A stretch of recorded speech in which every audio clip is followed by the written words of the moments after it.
So you see the little red mark up there? It's just letting us know that we're being recorded. I could pause the recording if we start talking about things that are a little bit more specific to our state or our challenges that we're having directly. I'll pause it. I'm very good at that, making sure that we have us a safe environment and it will never be on a recording, okay? So even if you say, well, in our state, we're having challenges around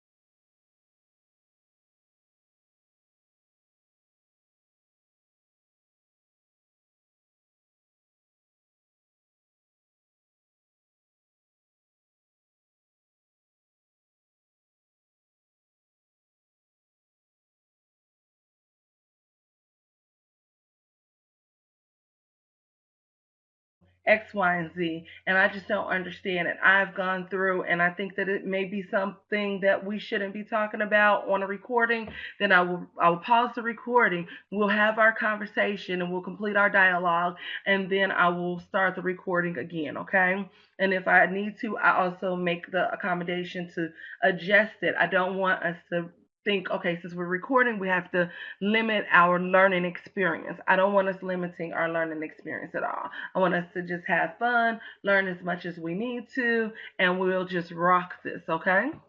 Alrighty. So, give me a second. Let me go back to, yeah, you all see my AOL. I'm so sorry.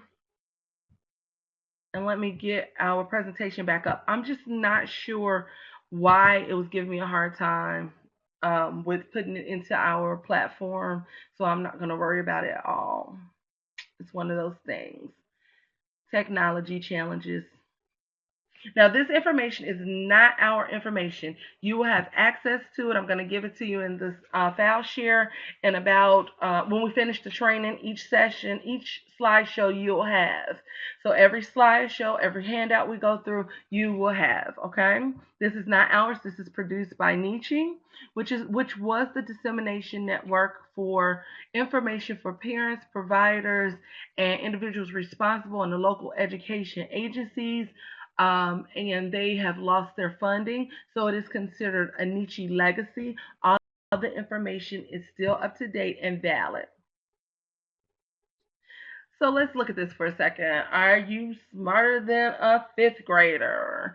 Here's the welcome to Chantel's game show. I'm just kidding, just kidding. But a part of this is asking some of the questions that statistics um, asking some of the statistical questions just to bring the understanding of how important this is into a room or into an environment. If you're doing training for parents, parent as a parent educator, or for child care providers or program administrators, we have to make the correlation and make sure that we're building the information from where it is relevant. Why is this information relevant in our environment? As we're looking at supporting a legacy, meaning supporting the next generation and the next generation of children, child care providers, and parents, we need to know our stats. So, question number one. Just kidding. Ding, ding, ding, ding, ding. How many babies are born each year in the United States? 2.5 million, 4.2 million, 5.6 million, 7.3 million. Give me your answers in the chat real quick.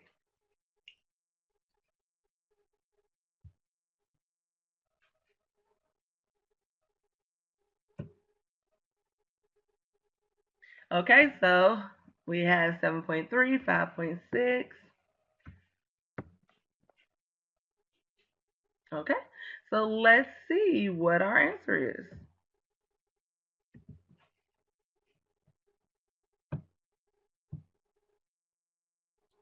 4.2 million babies are born each year in the United States. And that's been as of 2012. So, very well, you all may be right. But according to this particular slideshow, we're looking at 4.2 million babies. So let's look. Who wants to be a millionaire? In 2012, how many infants and toddlers received early intervention services?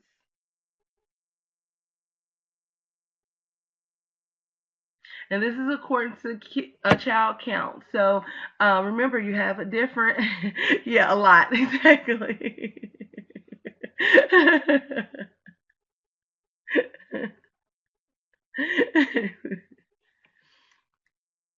C. Okay. Let's see. It will be B. So we're still close. Any of this is close. So that's a lot of children. 337,000 children have received early intervention services. And we know that it could be definitely higher because these are just statistics and that's just according to one statistical count. So you may still be accurate and correct. Anything in these ballparks. Okay, so this one right here is this is going to be how we're going to come into looking at our full slideshow, and it's just to test, and not really test, but to see where our knowledge is around these situations. Federal legislation. This law begins, and that's my. Can you tell that's my Ellen Trebek voice? Congress finds that there is an urgent and substantial need to enhance the development of infants and toddlers with disabilities, to minimize their potential for developmental delays, and to recognize the significant brain development that occurs during a child's first 3 years of life. Do, do, do, do. Oh, that's all they gave us? Oh, that wasn't fun. I was gonna do the whole do do do do do.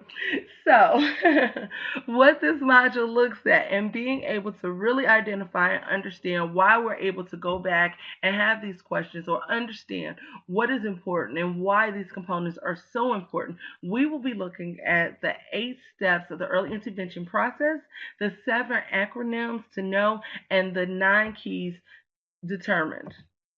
Key terms. key key terms defined. Goodness gracious. So the basics of the early education component.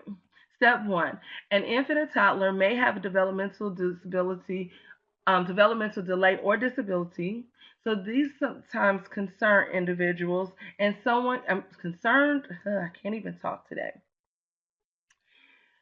With concerns, someone will refer a child to Part C. And Part C again is the component in the IDEA Individual Disability Education Act. So when we're looking at that component, that's what we're looking at. This is 1 second, guys.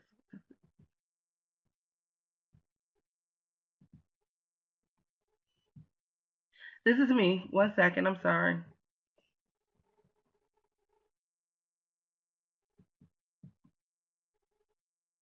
Okay. So these are considered the steps to and the basics of what a parent would do or what will happen if anyone has a concern. So once you see the concern, you will or someone will refer the child to what is considered Part C. So this is done either in the special education environment, the education environment, that will be the provider who is giving the care, a foster parent who sees that this developmental delay or some sort of disability is occurring. Could also be someone like a doctor or someone else who has observed the child.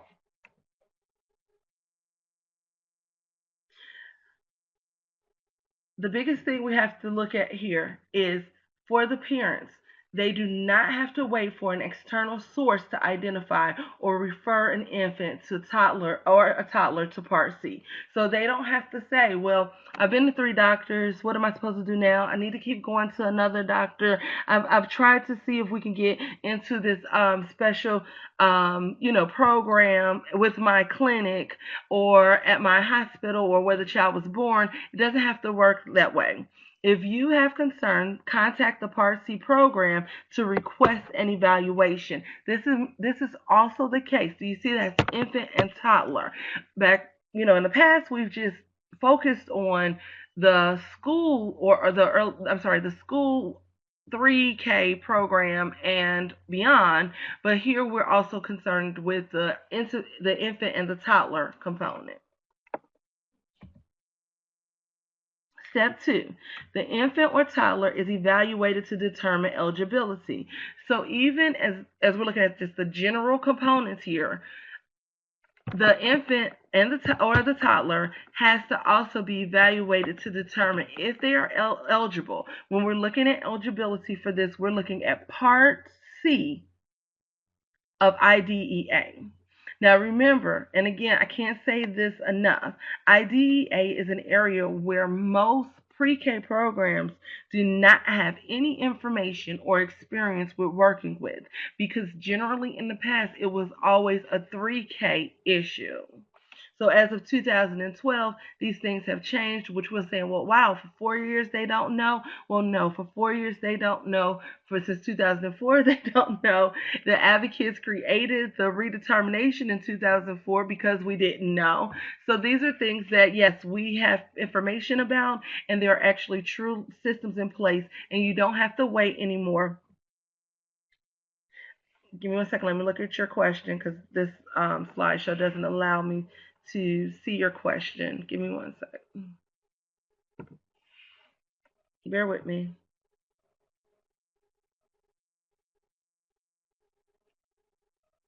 Yes, that would be, well, early childhood intervention in Texas would be the program that would be more familiar with Part C. However, Part C, when we just say Part C program or Part C programming, would be, yes, your early intervention component, but Part C is actually a component that is in the law, so it's no longer um, just for that agency to identify.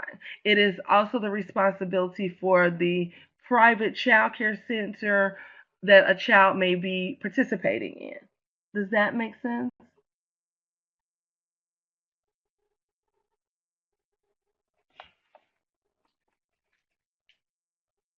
Okay. So your Part C programming, or where they generally bulked everything together, would be the early childhood intervention component, or program in your state, but it's not just their responsibility. For South Carolina, our identified early intervention programming would be BabyNet, but BabyNet is not the only individuals who will be responsible for that. And that's why this is such a unique training, because we now are looking at the meats and potatoes of who is responsible, who should be doing what, and whose rights, roles, and responsibility it is to ensure that all children have the proper servicing. So on the training end of things, Hope, Veronica, as well as advocating Robert and Christy, but on anytime you're explaining this component to someone, generally what will happen is in the early childhood environment, or even in the fostering world, we'll get questions that are related to, do I have to wait till like they're 3, because that's when we need to worry about getting funding, or where's the funding at, because I don't necessarily qualify for Medicaid for my child, so who's supposed to be helping my child?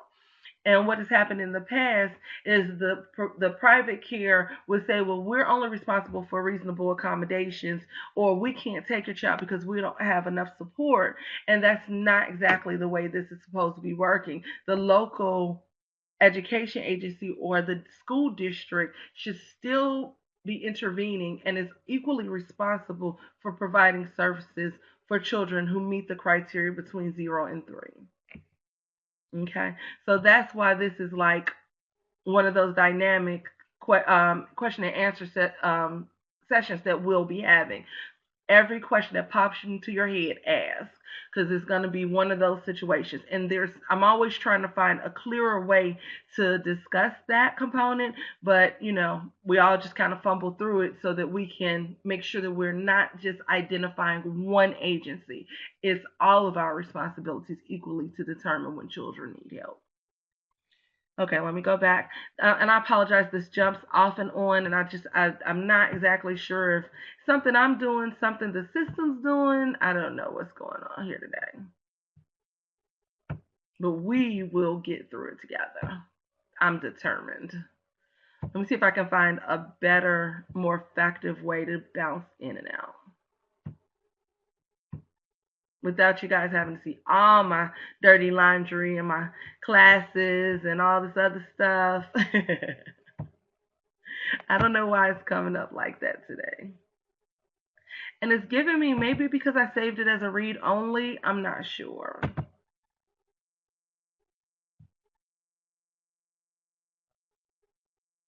I'm thinking I saved it as a read only. When we get a break, I'll double check it.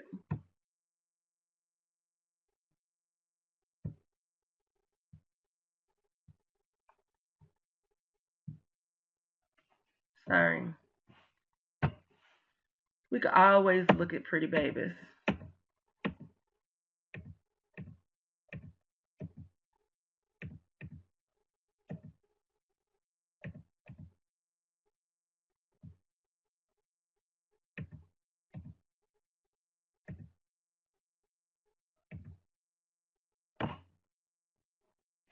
Okay, so once we determine that a toddler needs to be evaluated before any screening or evaluation occurs. And remember, this is just a general overview. We're going to go back through all of this today.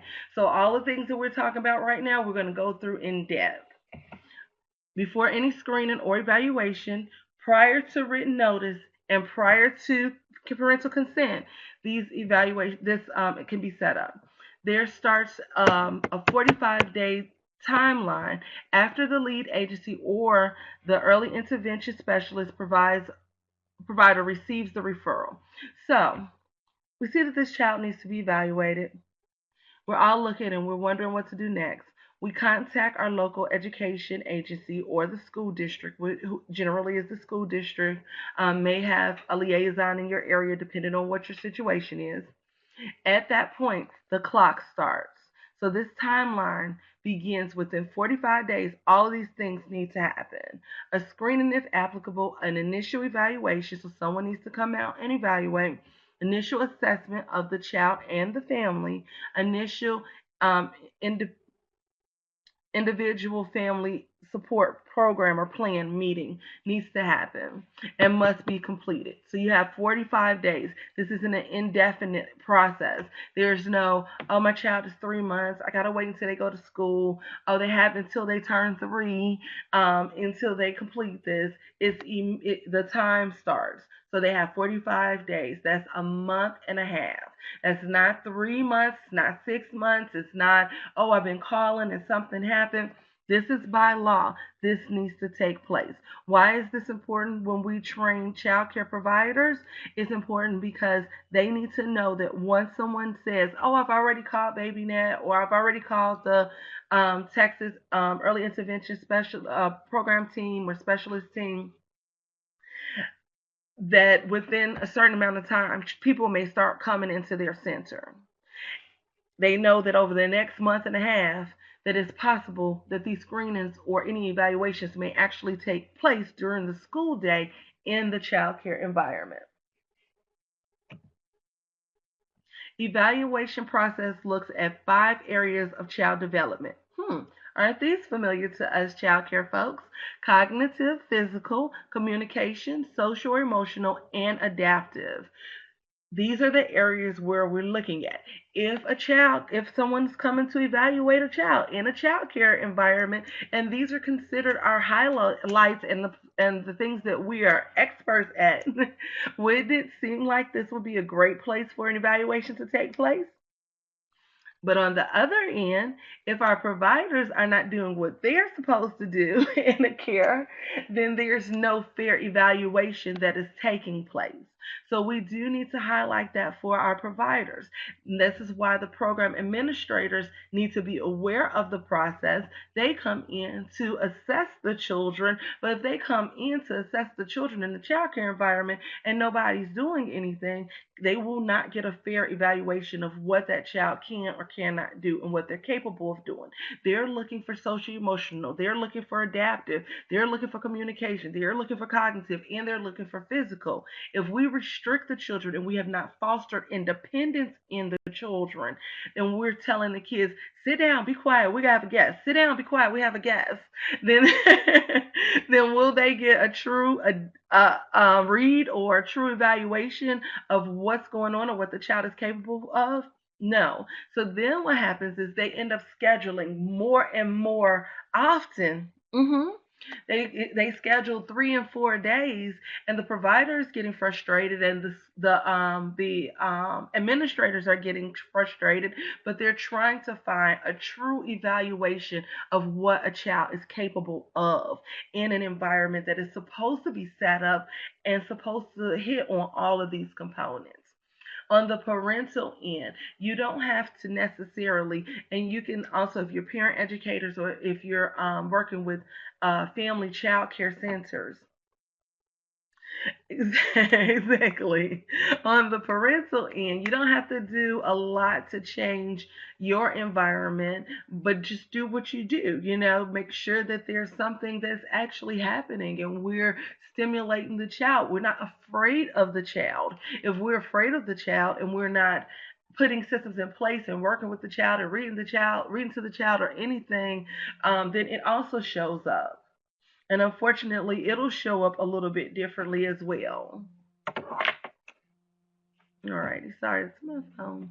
Your state defines the term developmental delay and spells it out. So we'll go through this. This again is an overview, but this is what we will be talking about today. What procedures will be used to measure measure children's development in each of the 5 areas, and what level of delay in each of area constitutes a developmental delay.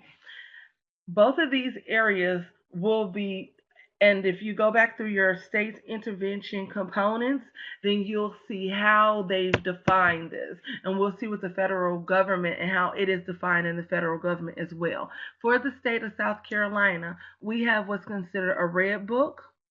If you ask about it, a lot of people will say, well, we don't call it that anymore. It's not a red book. We don't exactly have anything like that. Yes, we do. Ask them again in determining what is being utilized and how the scale of rating has been created. Ask them what the gauge is or what the benchmark or how what tool are we currently using to measure a child's development. Sometimes they'll use a vast range of tools, and that's okay as well.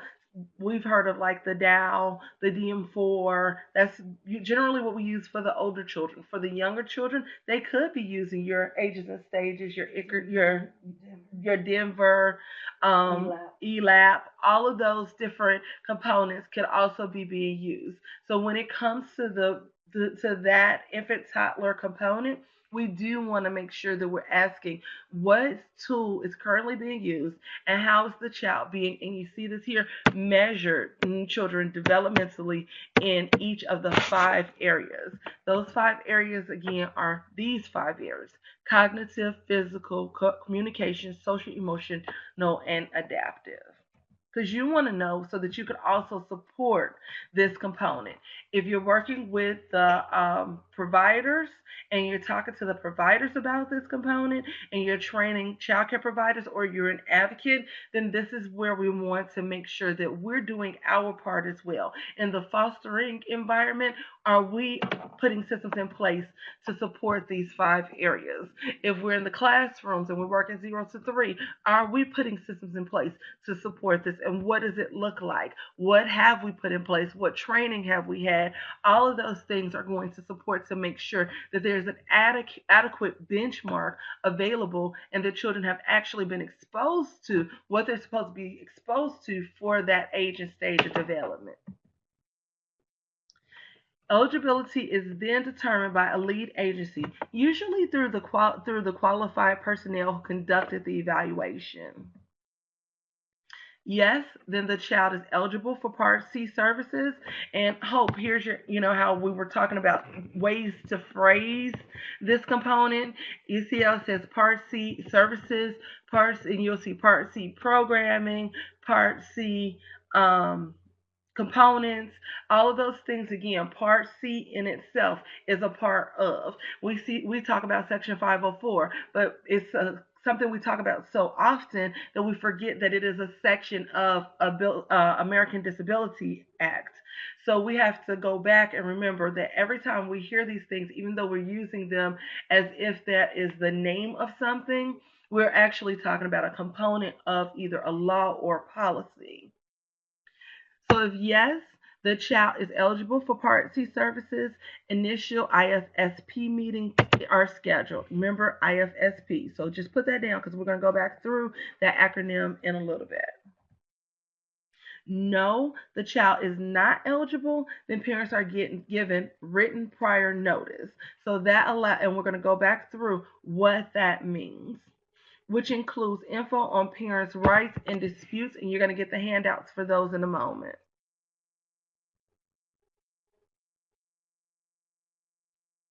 I'm giving myself a note because I'm not in the class, so I can't just give it to you from here.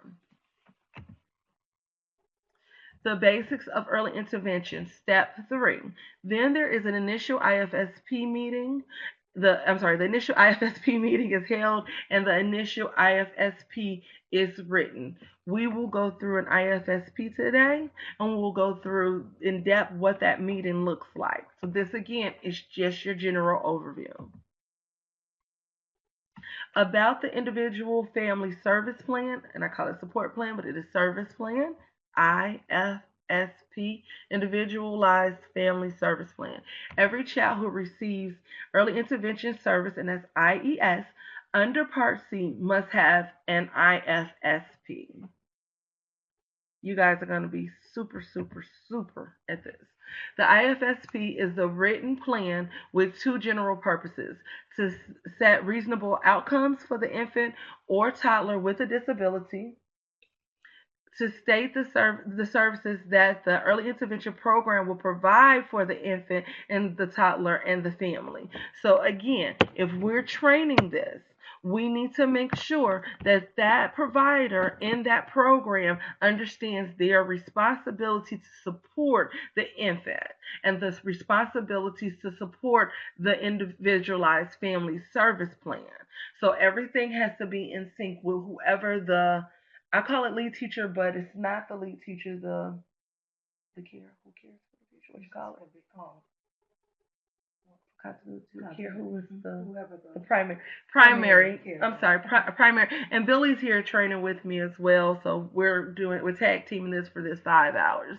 The primary care teacher, you may hear that terminology. So whomever is responsible for the primary care of that child. In the infant room, you see that they kind of tag team, and they may have 2, 3 teachers. Then they have a floater. They have other teachers that are coming in to support. Each teacher should be assigned the children on some level, and if all the teachers are assigned, then you would have to advocate and find out if this is your situation, and this was your child, who the primary caregiver of your child is, to make sure that we're all on board. Developed by the IFSP team includes the parent. This is not something that can not include you. And remember for yourself that foster parents would be considered parents in this situation. And as you're training this to providers, foster parents are considered the parent in this situation, okay? So that's something that comes up all the time. They say, well, they're just in fostering. They've only been with them for a while. They'll transition out or something like that. And then they just continue to do what they do as if the parent is not involved. The fostering parent could be interim parent, could be pre-adopting parent, going through the adoption process, could be family kinship situation. So you have to make sure that you are including that foster parent in this. So highlight that in your notes. Make sure that the foster parent or any other caregiver, caretaker responsible for the child in the event that the parent is not available if it's a military situation, that a grandparent, those individuals have to be included in this. We do not get to say, oh no, there's nobody here for the child, and just continue to do what we do because, oh, they're always busy when we ask them to do something. We don't get to make that determination here. It has to be something that we're dealing with. So as you're looking at this, to actually train your program administrators, we have to be clear on that component. Must include specific content as well. So we'll talk about what that content is. I'm sorry, I'm going to go back for 1 second. Yeah. The family, the parent and the family decides also what family members are important to be a part of the service plan, because sometimes there is another individual that works directly with the child or cares directly for the child that needs to be in the meeting. So let's not just say, oh, it's going to be one parent or two parents. It may be, you know, mom, dad, and grandma, or mom, dad, and another caretaker. Could be a nanny. Those people need to be a part of it. Thank you. That's a great point to discuss because remember, private placement for 0 to 3 is what we see a lot of. 0 to 3 is not always in an institutional environment or in free programming. 0 to 3, the range or the income base for a 0 to 3 family could be all across the board, but yet they still qualify to receive these early intervention programs. So funding or systems, I'm sorry, systems and support under Part C. This is not a financial qualifying program. This is not a financially qualifying component. So we cannot think just what we've seen in the past. Oh well, whatever determinations we've seen or what we're used to if we're in like a Head Start environment or if we're utilizing state funding for different components in our life. Not in our life, but in our programming or in our services. So it could be an au pair, it could be a nanny, it could be a stepmom, it could be a stepdad. All of these things, or the biological, if the biological and the parents have two separate living situations. It could also be an open adoption situation where a parent will still have a lot to say about the situation. However, the child is placed with the adoptive family. We've seen so many family dynamics and structures that we have to also be very, very open and be proactive in letting the parents to also know that, this plan can include anyone that is a part of the child's life or any place that the child will be significantly placed so that they can also have the same systems and the child be have a better outcome in the end. So we can, and better support systems all around. Thank you, Billy. That just, something I haven't even thought about. Before the IFSP, there must be a prior written notice that's been mailed out, and before implementing the IFSP, we must have parental consent. Step 4, early intervention services are provided. Early intervention services are provided in natural environments, what we just were talking about. Settings that are natural or typical for a same age child without a disability. May occur in the home or a community setting. Could also occur in that child care center. That would be considered that communal or community setting to the maximum extent appropriate for the child and for the service. Okay, so now we can see clear black and white. This is a pretty picture of the little girl. Clear black and white that this is not something that's necessarily just happening behind closed doors like a home visitation. It's not what this is about. This could be happening wherever the child is being routinely placed at that time or day. So we're not juggling our schedule to make this happen. It should be whatever the child's natural routine is and what is typical for this child or what should be typical for a child if we're encouraging a child to do something different for that same age child without a disability. I always, I'm not necessarily I'm from Chicago, not from South Carolina, but I've been here for over 20 years and love it. I'm not, saying anything different. Um, I never really see children here with disabilities outside playing. And I never see children who are blind walking down the street. I never see children with hearing um, uh, impairments in environments like McDonald's or the park or a museum. I never run, and I'm a child magnet. I have 8 biological children. We go lots of different places, and I do not see that regularly here. However, when it comes to our intervention screening and when it comes to our statistics, we're highly identifying these children. Where are they?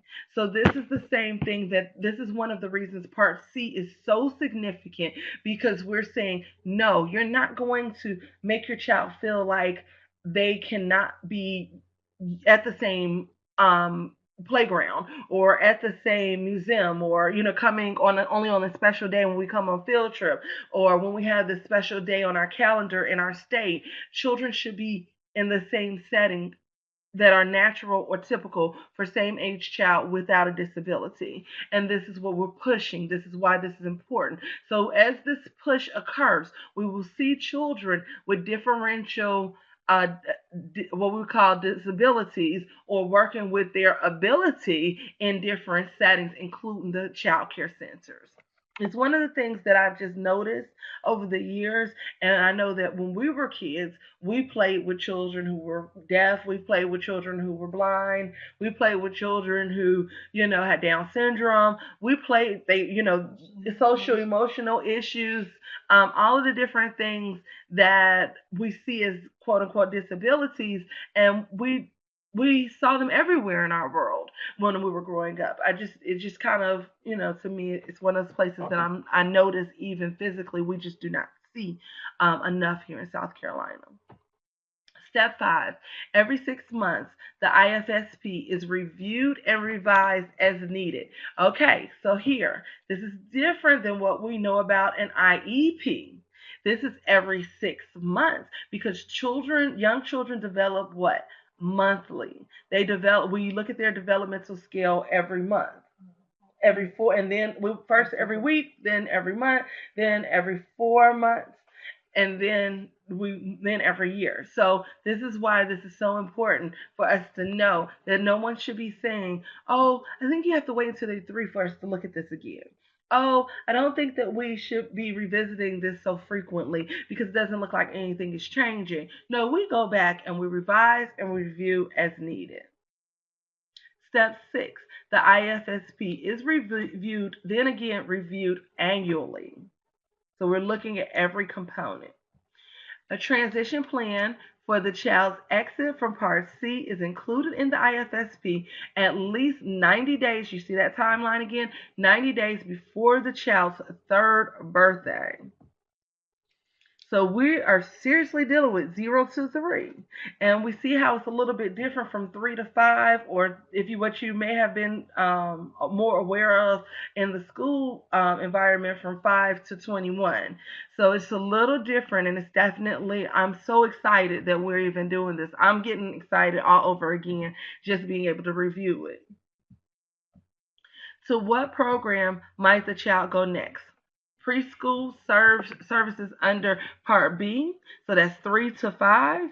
Elementary or preschool services under state extended Part C options, that will be your programs that are being supported by your early intervention programs, similar to what we have in our state, similar to what you guys have hoped in your state.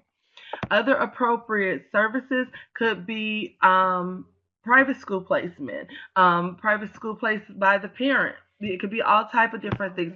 Physical therapy. It could be one of the the specialty schools, school for the blind, school for the hearing impaired, anything, school for the deaf. We have different programs that may be appropriate. Early education programs, Head Start, early Head Start, child care programs. So you see the different components here. But the IFSP is to support that situation, that transition. Only for children who are potentially eligible for preschool services under Part B of IDEA. No fewer than 90 days before the child's third birthday, lead agency must notify, and this will be state educational agency and child's local educational agencies. So both will be provided. So, okay, again, let's go back. Remember that child care directors, program administrators may or may not may or may not know of these components. It is important that they do, and they help the parents to also understand what these timelines are, because they may be the first step for the district or for the state to even understand that a child is about to turn 3.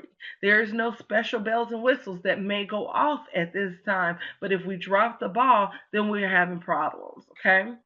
That the child will soon reach the age of eligibility for Part B. So that's an entirely different component other than Part C. Part C works directly from 0 to 3, Part 3 from 3 to 5, Part A is going to be your traditional education system, 5 through 21.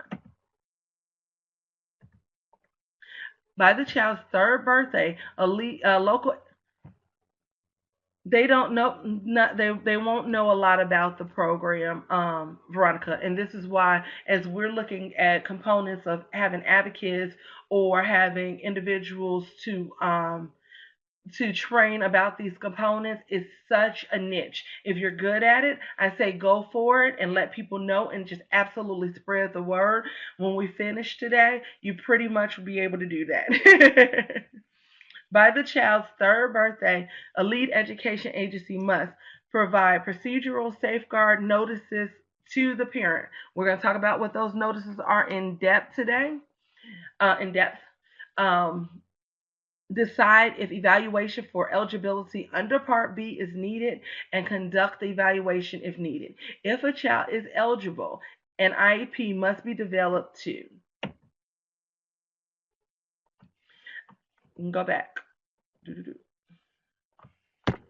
If a child is eligible, an IEP, and that's what we are familiar with, the individual education plan or pro plan, must be developed too. Step 8, a child exits the early intervention. Bye bye. As my kid says, bye bye. So let's look at all of this. And let's see, let's go back to the classroom for a second.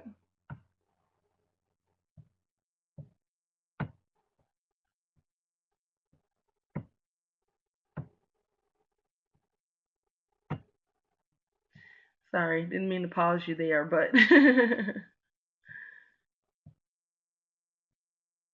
so there are so many components here and so much that we'll be going through today. This was just your general overview.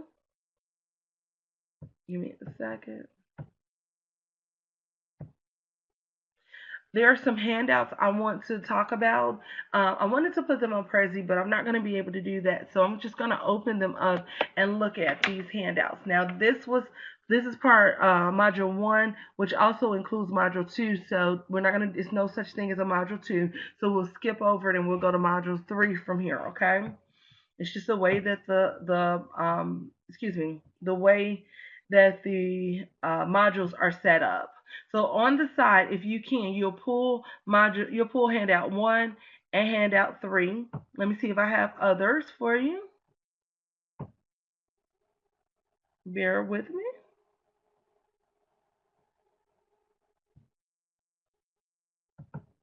Oh, that was just. Oh, that was one. No, we did the. Hmm.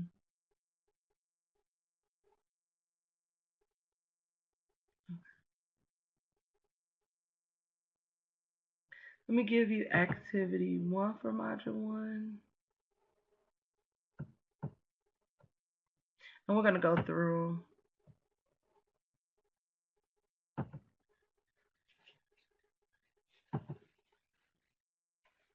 Activity 4 for module 1.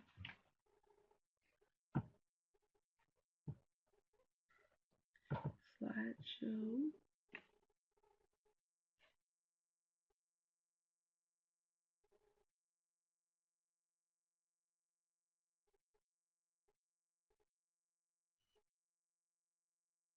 Alrighty, so I've put these things in the room. So if you need to come back to the recording later to pull these things, that's fine.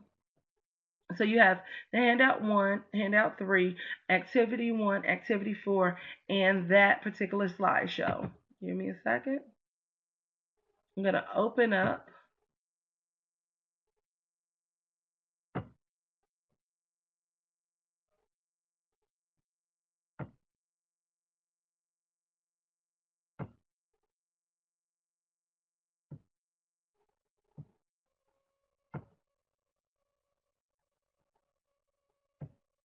these same handouts to go through them with you, okay?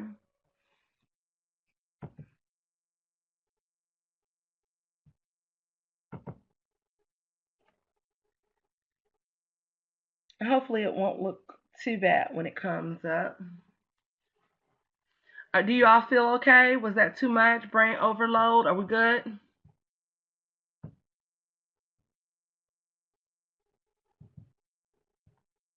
Okay. Hope you're still with us. You good? Robert Christie, you good? Cool beans. Okay, so are we seeing where kind of this is going and where the information is and how we can present it to the child care providers?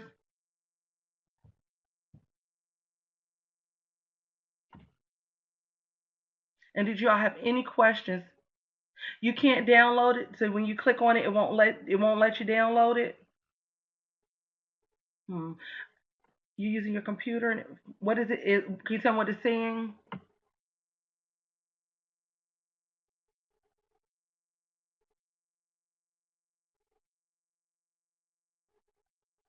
Okay, no worries. I'm gonna tell you where to get it. Don't worry about it.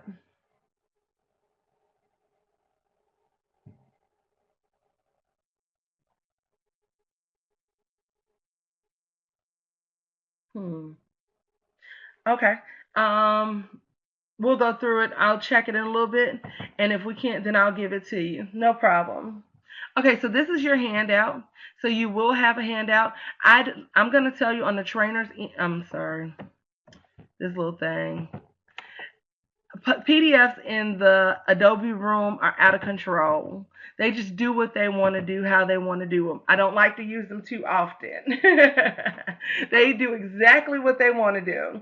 And I think that we could all even move our own, so that's a good thing for you. We're not going to go through all of this. We just went through this. This right here is going to be a handout that you can use.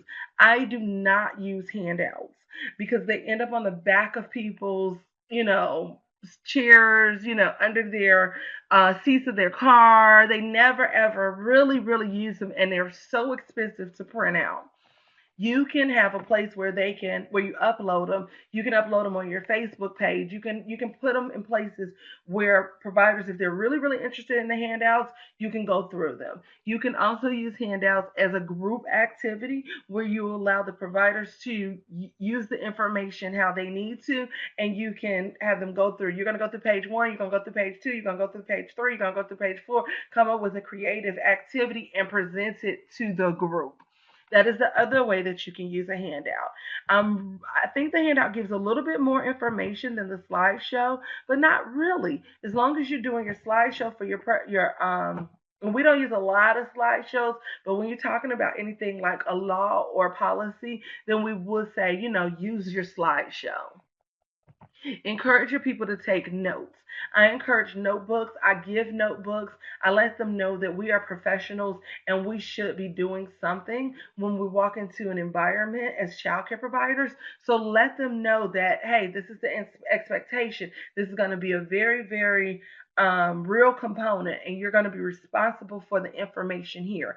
Somewhere along the line, when it comes to training, we've gotten into a place where we're just going to sit as a lecturer. We're not going to necessarily engage. We're going to let somebody read it to us so that we don't have to read it, or we get frustrated if they're reading slide for slide and feel like, well, why are they reading this to me? I can read, but that's not what it's about. It's about us all being on the same page when we leave, because when you leave out that door, especially for the industry that we work with, which is children, we are equally responsible for this information for the best of the children and the family that we serve. So if we believe that, then we have to change the culture of how we're approaching a training and stop looking at it as a workshop, or stop looking, well, the workshop is a little bit more hands-on, but definitely not a lecture. When we think it's a lecture, we tune in, we zoom out, we're not really paying attention, we leave with half of the information. Well, the truth of the matter is, every every company, every organization, every individual that works with a child under the umbrella of a business that is open to provide services for a child is responsible for this component. Therefore, if you do not know about this component, you could be non-compliant, which could cause a humongous liability for that child care center. It is essential for us to change the way our industry looks at childcare. So, as a trainer, be as creative as you need to be with utilizing something like this slideshow. Use, a Google moment or a Twitter tweet or whatever. Yesterday in our training, I did tips Q and had the providers go to my Facebook and put their answer on my Facebook page. So if you go to our Facebook page, you may see tips Q. You may only see one of them. A lot of them put it in our inbox because they just didn't know how, but it was okay. It's a start to get them to even using what they enjoy using. Use your strategies, whatever your strategies are. Draw some of the answers or the questions on a ball and start throwing it around. Man, Hope, I'm telling you, if you don't let them use what they know and how they use something, then they're going to get frustrated. If you want them to be interactive, this could be dry. I mean, even in this training environment, and we're professionals and we all love what we do. And even, our foster family, you all love working with the kids, and we're listening as much as we can. We do tend to, just not be able to continue on that level when the information appears dry to us. So use your balls. Put even on your ball, IFSP, IEP, whatever it is, and throw your balls around the room. The big, beach balls with the colors, and put the different words in there. Throw them around the room. Wherever their left thumb lands, then that's the word they have to give the definition, or tell you what it means as far as the acronym, because we go through so many acronyms: IFSP, IE, IEP, SEA, LEA, all of those are acronyms. So you throw the ball around, land on it, they have to tell you. IE. Guys, what is IE? We talked about. I'm sorry, EI. EI, what is that? So I want you guys to put in chat real quick.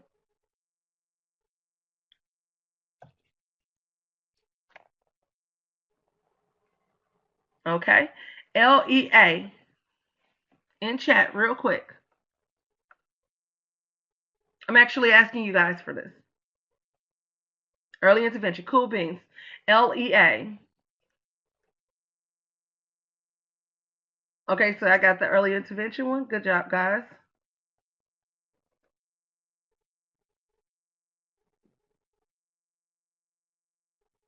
IDEA. No, no, no, you're fine. You're fine. You're absolutely fine. And LEA, good job. Nope, nope, let me go back. It's local education agency. Close though. Um, IFSP.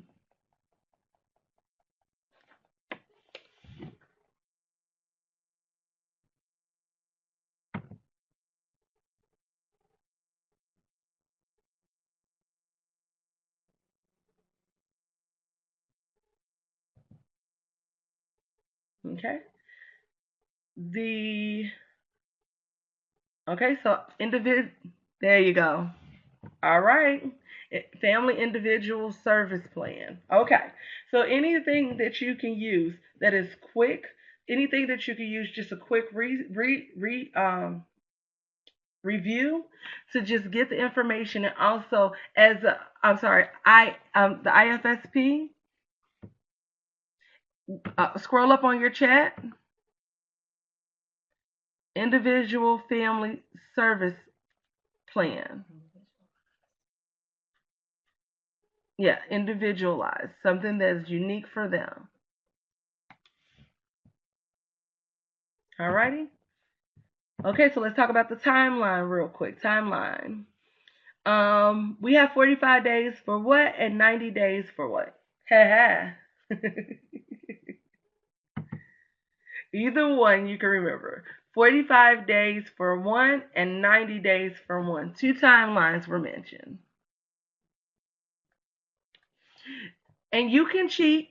I didn't say you couldn't. This handout in front of you has the same information and you could actually scroll it up and down.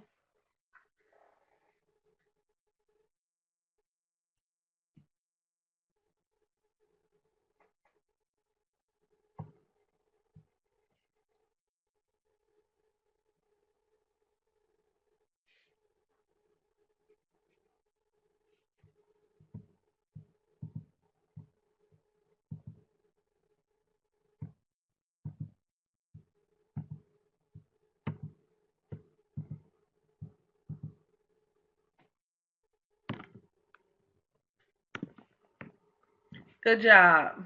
And then 90 days.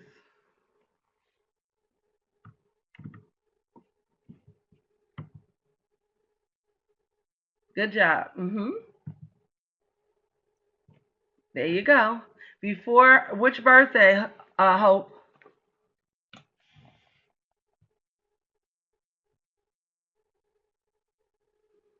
Perfect. Okay, because you'll see these same terminologies. Well, we are talking about part C. So this is all only relevant to part C because it changes and those timelines may look a little different. And then there's one more very, very important timeline. 6 months to what? No, no, no, no, no etiquette there and typos for this class. Spelling is not a requirement. I speak chat. 6 months for what? There's a 6 month timeline for something. And it is the only, there you go, review the plan. For that IFSP, it is the only 6 month timeline in any of the parts. So that one is really cool that for the infants, they get a 6 month review and must be reviewed again annually. Okay? So this is really, really, really awesome information. Did you all feel like you a scholar? Like, oh my goodness, I know special education now.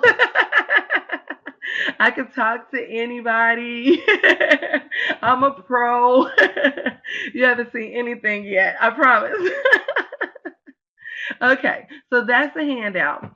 Then we're going to just look at one of your activities that you're also leaving with. So you do have two handouts. They're a little bit different, great. They're a little bit different, one from the other. Let me go ahead and get that other handout real quick. I'm sorry, I'm going to go through the activity. We're not going to stay stuck on the handout because we have a lot to cover.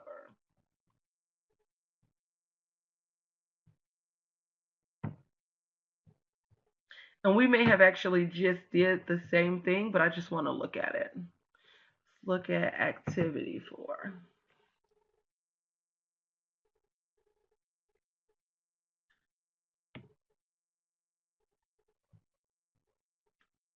Okay, so this one is a little bit more intense than the other. And you could use this as a poll if you needed to. I'm going to fix it for you.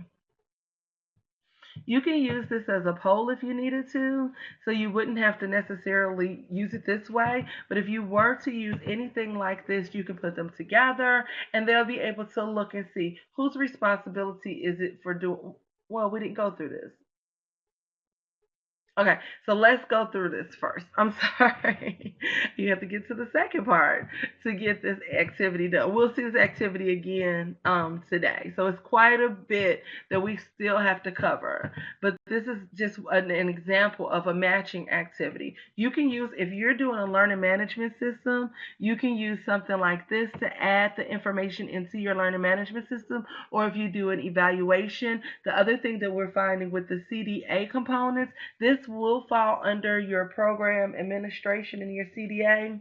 The second component, let me look at it so I get you the right terminology. This will hit um, managing effective program. Or here, I'm sorry, maintaining a commitment to professionalism. I'm not sure. Billy's going to look at it for us so that you can set your questions up if you're supporting individuals who need CDA credit, okay?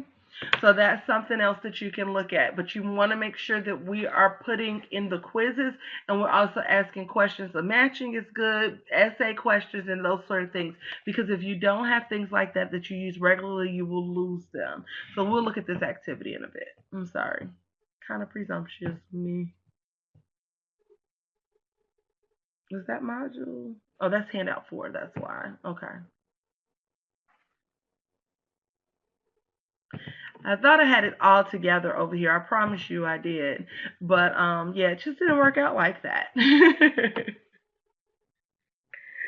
I try to organize this, but gosh, this week's trainings have been really crazy. Okay, so here we do know this. We don't, but we can try this, and this is a great place as far as again, who does what regulations are referred to. Thank you. Audio, speech, language path, family training, counseling, home visits, health services, medical services, nursing services, service coordination services. So you get to actually be extremely, extremely comprehensive, explaining where things go and who should they go to. So the items on the left here are quotes from Part C regulations, and then you can match them with early interventionists who will be responsible for, or your partners that you can use. So this will give a program administrator or even an advocate a better way to look at how to support the individual. So it's really, really cool information. So let's move right along. We have 2 more quick modules to go with module 1, and then we'll be finished with module 1 completely, and then we'll go into module 3. A lot of these are really, really short, so they're not even as quick as long as the very first one we've done, okay? So I don't want you to be scared. We can do this, right? High fives all across the room. High five, high five, high five. Don't you love boot camps? We can do it. We can do it. Well, you are in a webinar boot camp. We can do this. We will get through this. Like Jose, I feel great. Exactly. You know, we got to feel good about what we do. We're going to do a water break. All of that.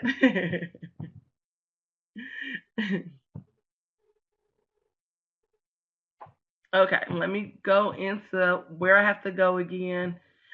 Taking us out of the sharing room. And it didn't lag. You guys were good. There was no lag for the last training. I'm glad Adobe is cooperating.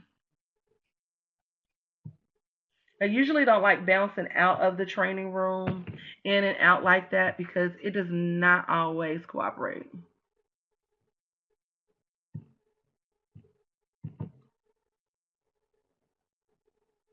So this should be a little quicker.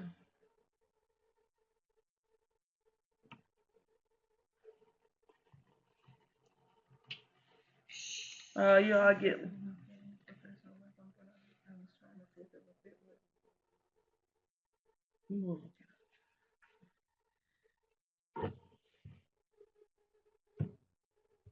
Alphabet soup.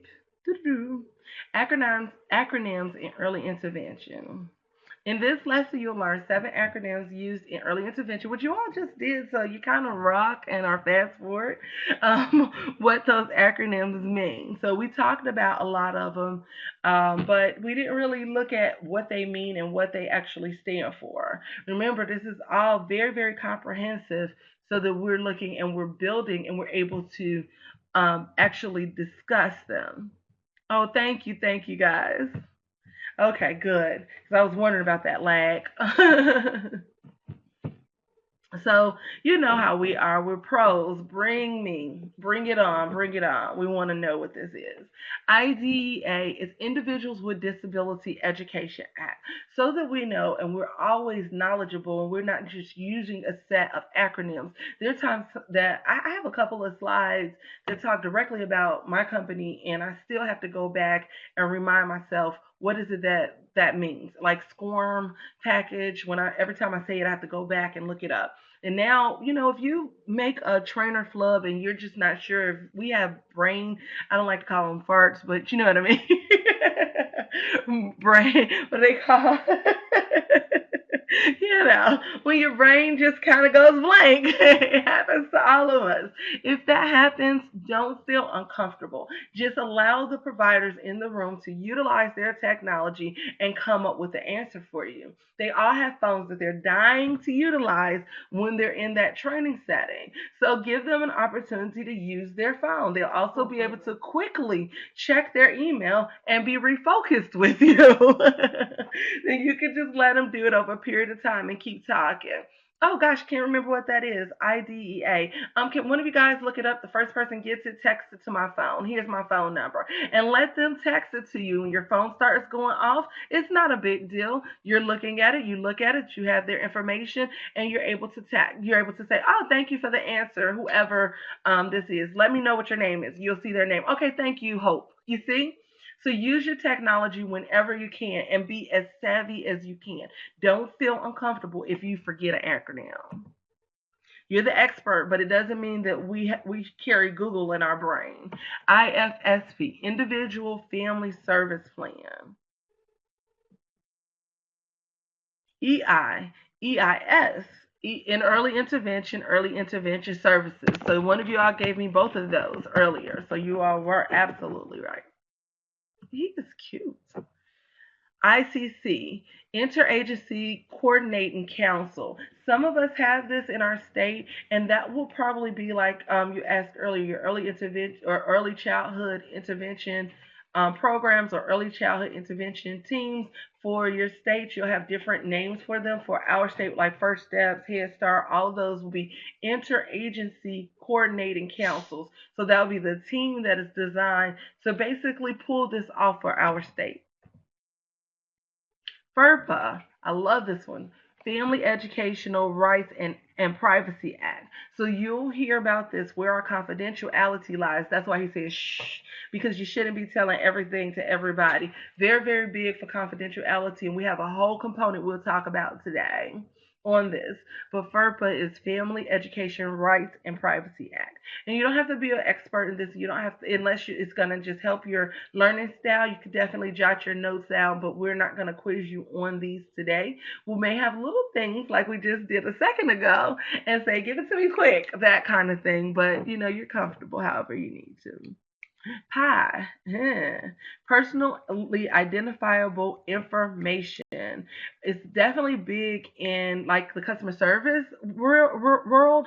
It should be something that's humongous in the childcare industry as well. Not something we talk about often, and I actually haven't heard it being mentioned from this level, but in customer service, we definitely mention it all the time.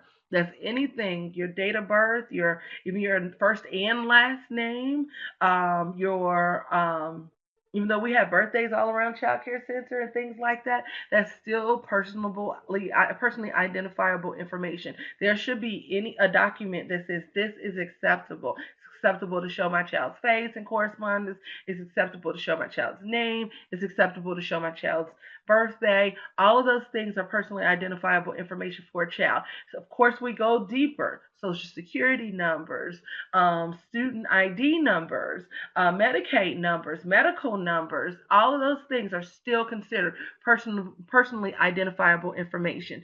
Something that we definitely need to talk about in the child care realm as an advocate on the fostering realm.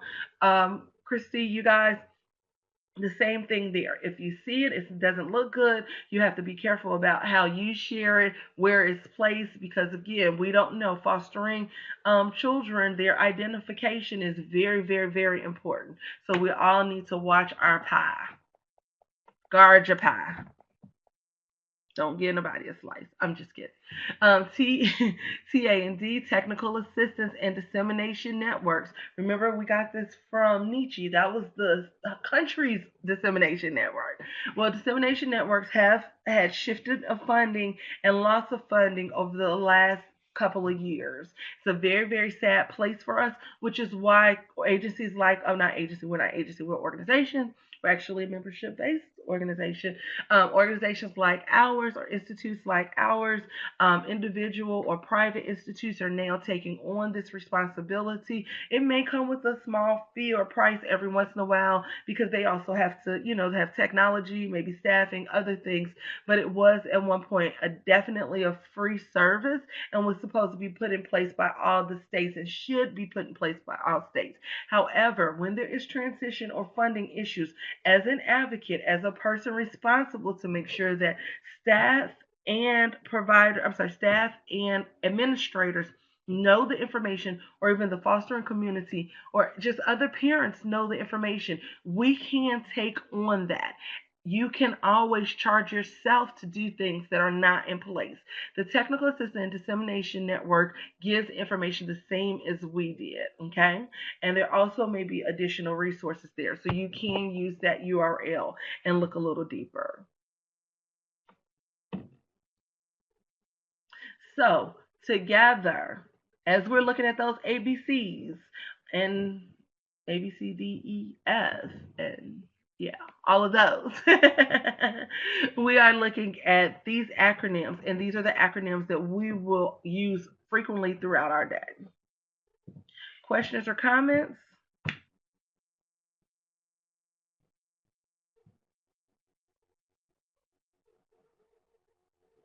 We're all good? That was a quick one. So you'll get some bonus ones. Some will be very, very, very quick, okay? Know what my computer is doing.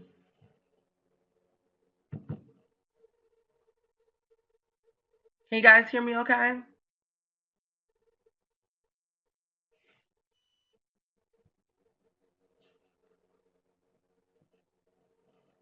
Okay.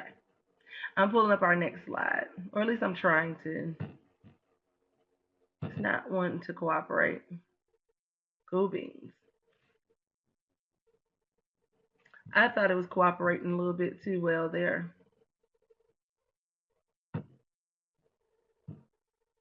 Oh, there it is. Wait a minute. Oh, nope, we didn't go through this one. Okay. So this is going to give us a little bit more insight to what we will be looking at again today. So in this session, you'll learn how the Part C regulations define these 9 terms. So we talked about it earlier. We were very, very vague about what we're talking about. So now we're getting a little bit deeper in regards to infants and toddlers with disabilities. So we're getting ready to actually define how this is looked at in the law. So infant and toddlers with disabilities, developmental delays, early intervention services, prior written notice, we went over it and said, okay, this is the timeline for it, but what does that really mean? Native language, consent, multidisciplinary, natural environments, and service coordination services.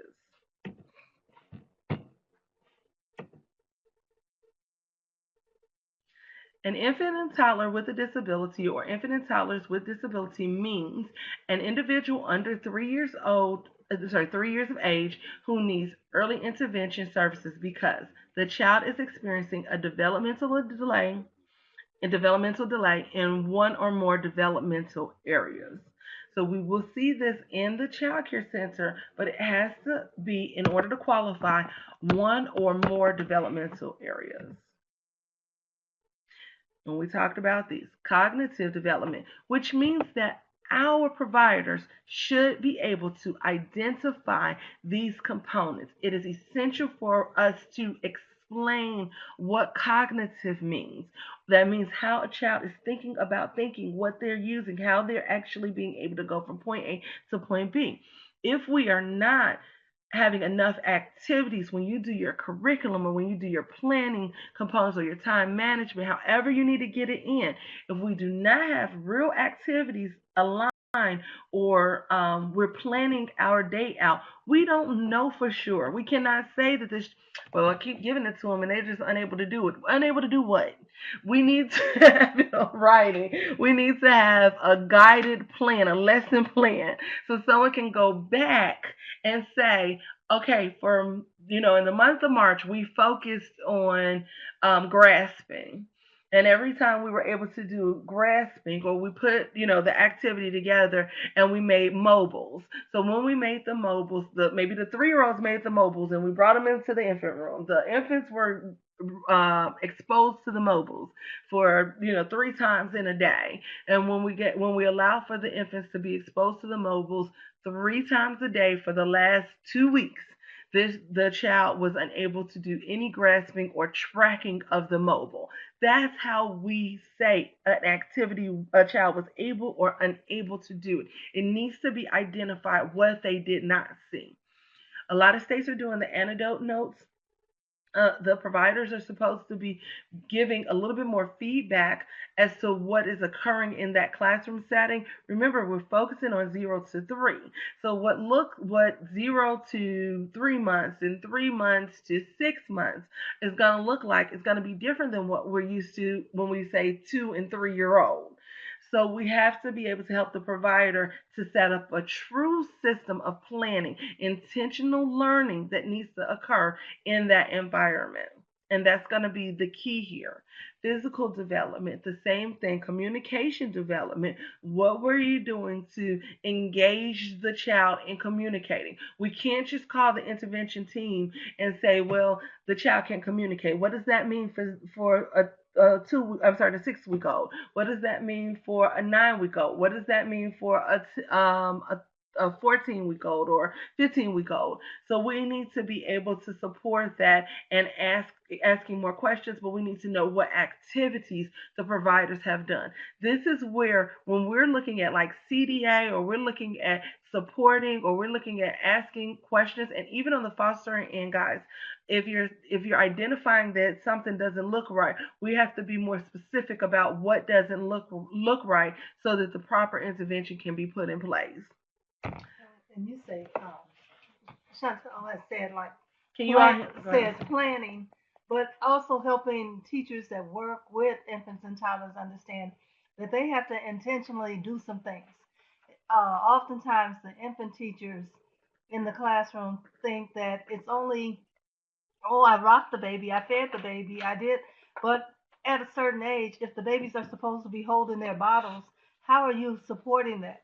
How are you helping them to hold their bottles? Are the teachers putting the hands on the bottles so that the baby's hands on the bottles to ensure that they're able to hold or able to move that bottle up and down? Are they having not just tummy time, because a lot of times they're doing the tummy time, but what are you doing to help that child to move? Are you putting the toy out further enough for that child to grasp that toy? So it's things that, infant care is a little different than what it was years ago. And I think that's what we have to really support the teachers in the child care programs understand. And that's going to be a part of our training. So when we're looking at our roster or our training outlines or our training components for the year, and we're going back and we're saying, as a trainer, this is my niche. I love this. We cannot fail to give these components. Have a well-rounded training roster created for your company or for your institute, so that you can support these things. Because if we go in and we talk about these things but the foundation isn't there, then they're going to say, we do this all the time. But what does it look like on the early intervention end? The other part is, if you're supporting any providers doing with any new grants to provide early intervention, then these are the things that they will probably be responsible for, and they need to look at um, their grants or whatever they sign off on, and find out what their responsibilities are. If these providers in the room are responsible for observing and recording, which is a big thing in your state, Hope, right now, then that means that they first need to have the fundamentals and the foundation, so that they can know what they're recording or what they should be observing. So this is one of the reasons that we're doing this early in the year. Communication development, social emotional development. Go back and find out what resources you have. Make sure you're partnering with your partner agencies. If you go through the training or you know what their training consists of, then you can go back into the child care center and say, okay, so you've had training with this organization. So now what I'm going to do is support you all with some of the fundamentals or the practices so that you can be better at it. Is if we train and we walk away, is that does not give us mastery. That just gives us exposure. The same thing, if we do something one time in a classroom, does not mean that the child is necessarily going to be able to master the skill if they don't have time or anyone to implement or practice with them. So we need to do the same thing. Adaptive development, exactly the same. So the child is experiencing a developmental delay in one or more of the developmental areas. A teacher cannot tell you that they're experiencing these things if they don't even understand them, but they hear it all the time. Or the child has a diagnosed physical or mental condition that has a high probability in resulting in a developmental delay. So, if you were born with a CSD or a congenital heart defect, or maybe sickle cell, or even, I have already has been determined that you have scoliosis or something, whatever it is, a physical disability that may result in result in a physical delay. But what about if you were born premature or you had something else that was diagnosed where you lost oxygen? Then that may mean that you have a probability of being developmentally delayed in a mental condition or cognitive area. So these are the things that we want to look at. We do need to do our charts and be able to analyze our charts. We also need to understand what is being given to us in the center realm so that we can support the child. And if a parent asks you a question like, well, my child's premature, but we just moved here and we're unable to, and these are things that you want, these are like a little case study or an example. We just moved here, but my child was premature and we don't have a physician yet. Is it possible that prematurity, I was reading, and prematurity will, is it possible that they'll have some type of delay? The providers and the program administrators should be prepared to answer that. They are the expert in the room. That child will have a high probability of resulting in a developmental delay. We need to talk about that and what that looks like. So there needs to be some examples in your training so that they can look back on this. This particular training will provide you case studies, okay? So we'll have a couple of those that we'll go over today. And you'll have access to those. Developmental delay. Remember, in 5 areas in which infants and toddlers can experience a developmental delay. Again, physical development, you're going to know it, cognitive development, communication, social emotional development, and adaptive. A state must have a rigorous definition of developmental delay. In our state adopts the federal definitions. Describe the evaluation and assessment procedures that will be used to measure a child's development in each area. A state must have that in place. Our state is going through the partnership of First Steps and Head Start. If you want to know more information about what that looks like, you probably can find it on their website or you can contact them, and it is supposed to be public information.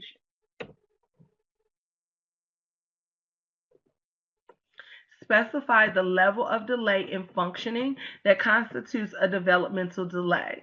Ours is listed and have been listed on our State Department of Education website. And in Texas, you may be able to find yours there as well. Since your state does a lot with the state university systems, you may probably find it there as well, Hope. But I'll look it up for you, okay? And also, you can look it up, and if you find it before I do, just let me know. Specify the level of delay in functioning. I'm sorry, I said that. Together, these will be used by the state to identify infants and toddlers with developmental delays who are in need of early intervention. So we will see in our state where in the identified zip codes, you will see early intervention programs in private placement care. You also have that going on in Texas as well. Hope. Early intervention services. Now, this right here is such a stringent um, definition. You'll see it here, but let's go back to those sections real quick.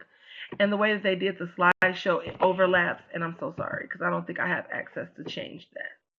But we have it going back. General intervention means all providers under public supervision are selected in collaboration with the parent, is available and free at no cost to the parent. So this right here is a section. I'm going to go through it. We have it in the worksheet, so we'll go through it again in the worksheet, okay? But there are quite a few sections here. We talked about it earlier, and we see it on the IFSP team information. So we'll go back through this particular slide. I'm just making a note to myself.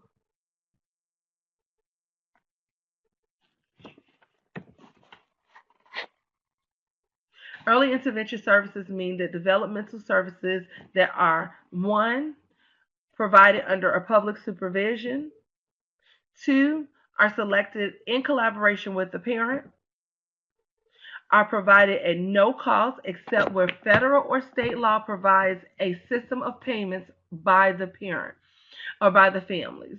So for our state, it is no cost. Four, Texas the same, are designed to meet the developmental needs of an infant or toddler with a disability and the needs of the family to assist appropriately in the child's development. So all of these things have to happen. Five, meet the standards of this is the part that was blocked off, so we don't have to go back through it. Meet the standards of the state in which the early intervention services are provided and Part C requirements. So remember we talked about this earlier, so all of this is together. Includes services identified under paragraph B. And I was about to say, oh, the slideshow is so amazing. We'll get there. Are provided by qualified personnel. So again, qualified personnel, that will be, go back to your states, and generally it'll be what's considered highly qualified individuals, which is the same that you see in Part B of this law. And for the child care or early child care community, it means an individual with at least a CDA or an associate's degree working with the children directly. Are provided in natural environments to the maximum extent appropriate. So we talked about that extensively earlier. And provided in the conformity with a child's individual family service. Prior written notice. Remember our 45-day timeline? Prior written notice must be provided to the parent a reasonable time before the lead agency or the the early intervention specialist provider proposes or refuses to initiate or change the infant and toddler's identification, evaluation, or placement, or the provision of the early intervention services to the child or family. So either one. If they say we're going to do something or we're not going to do something, if we're going to change or we're going to start, a parent must be given notice. No one can come out and just evaluate your child, identify an issue, or change or make a placement around your child's care without you having a notice. Now remember our fostering parents here. Fostering parents, grandparents, other family members who have been identified, all of that falls into place, but only the notice needs to go to the individuals who are considered at that time the parent. Notice must be enough detail to inform parents about the action that's being proposed or refused, the reason for taking the action, and all procedural safeguards under Part C. We're going to do procedural safeguards later today too. So here we go. I can't just send you a notice No, because when we were talking, we just decided we won't do it. No, do you like her? I don't like her. I don't think I like her. We're not gonna do it. Just send her a letter. Yeah, after we've evaluated the situation, we just don't want to do it. It doesn't work that way. This is a legal component. It needs to provide some information. It needs to provide, at least in my opinion, enough information for for a parent to make an informed decision to seek assistance or to ask additional questions. So it just can't be a general letter. Written notice must be written in the language understandable to general public. No garble, layman's terms.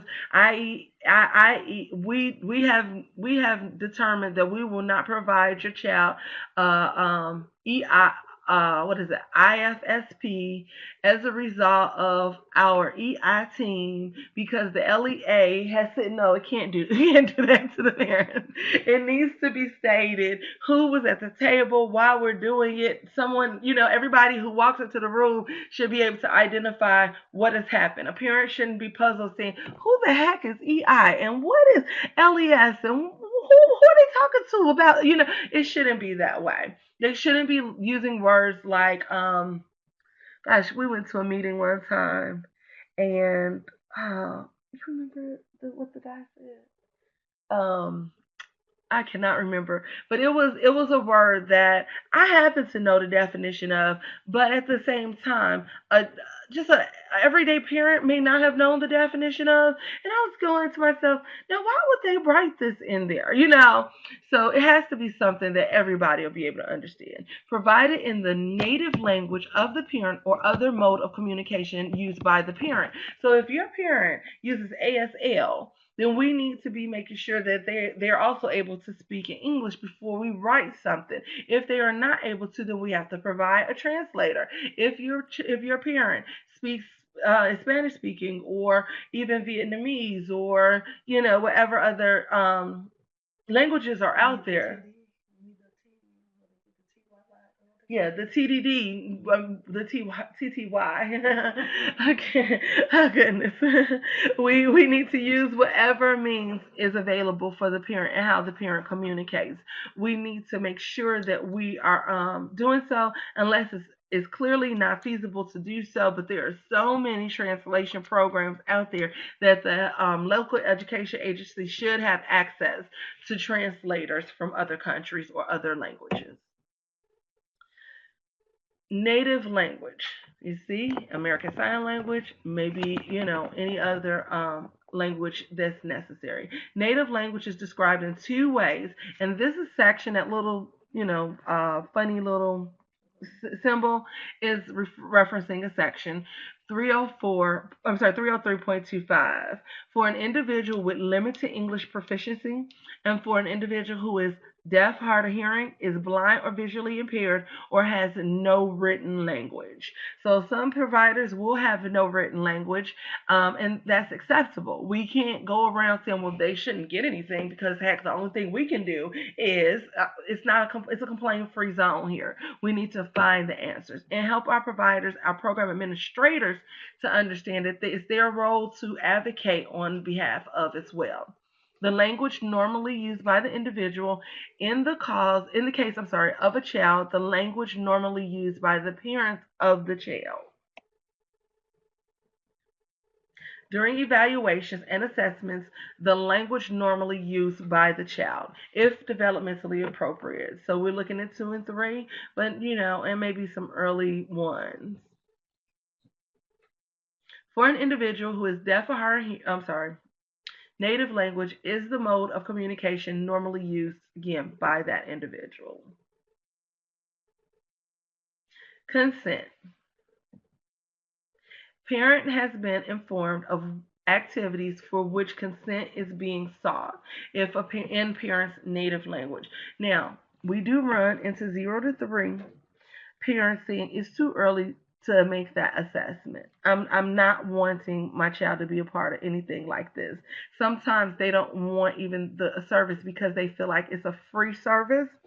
And again, remember, 0 to 3 identification is not necessarily prone to a particular income bracket or ethnicity or anything.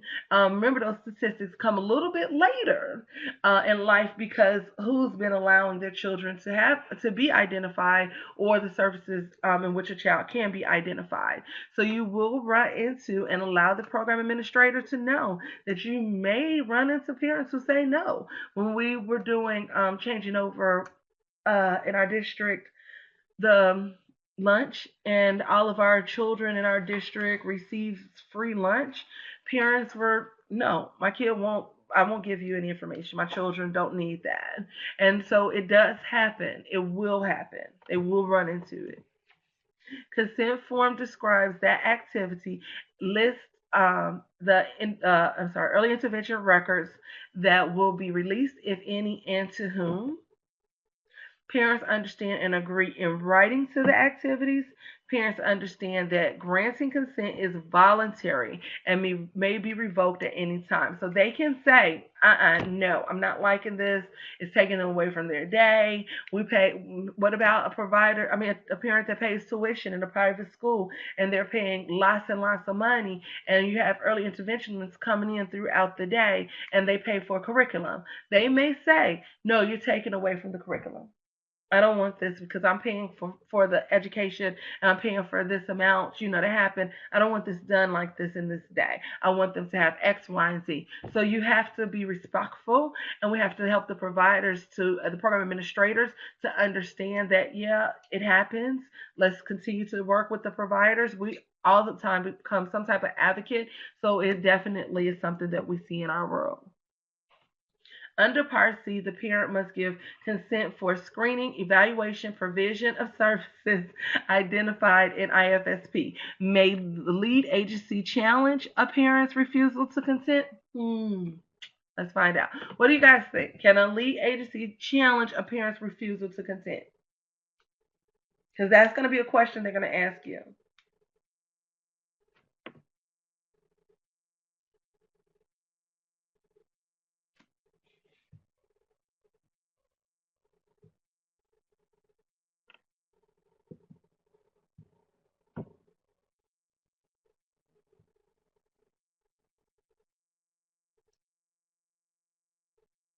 Oh, I'm sorry. I missed all of you guys' questions, so I'm going to answer them. Okay. I don't know where this went. Is there one developmental tool that is better than the other? Not necessarily. They're all developmental tools, so it's very, very possible that maybe a community responds better to one over the other, depending on an approach to learning that may be used in a particular curriculum. It just depends. Some people find that one may be easier for the whole group, by ages and stages. The school may choose that one. Okay. Billy said that it just depends. Some may be easier to administer. I'm sorry, over another. So sometimes there just may be a choice around that component. Yeah, I'm sorry, this went away. I don't know why. What do we use in our state? ELAB. No. Most places use ages and stages. Most places use ages and stages, but I know that you guys are not using like ITERs or ECHRs or anything like that in Texas because I was speaking with someone about it a couple of weeks ago. So it just depends what you choose to use. Most people use ages and stages because it has a parent component and the parent can complete the questionnaire online, and then the child care provider completes the questionnaire, and then they meet and compare and discuss their differences. So it is a good dialogue for to see what parents see about their children at home, because children may do different things at home than they do at school. Oh, no worries. And sorry it took me so long to get your other question about developmental twos. I apologize. This room doesn't. I'm out of the room, so it's just kind of funny like that. Sorry, sorry. So sorry.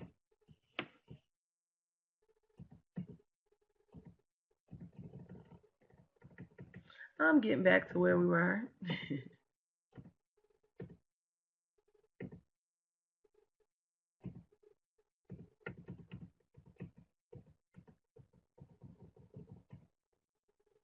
Okay.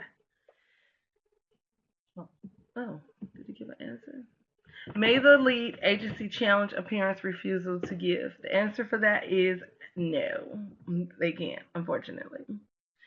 Multidisciplinary means the involvement of two or more separate disciplines or professions during evaluation of a child and assessment of the child and family. Multidisciplinary um, may include one individual who is qualified in more than one discipline or profession. The IFSP team must include parents and two or more individuals from separate disciplines or professions. One must be the service coordinator.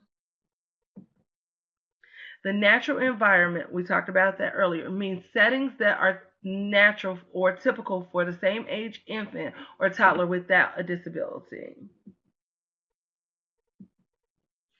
Each system must have a policy or procedure to ensure that an IE service for infants and toddlers with disabilities are provided in natural environments to the maximum extent appropriate in settings other than natural environment that are most appropriate as determined by the parent and the IFSP team only when early intervention services cannot be achieved satisfactorily in a natural environment. So we can change it, but only when it has been determined that it wouldn't be appropriate.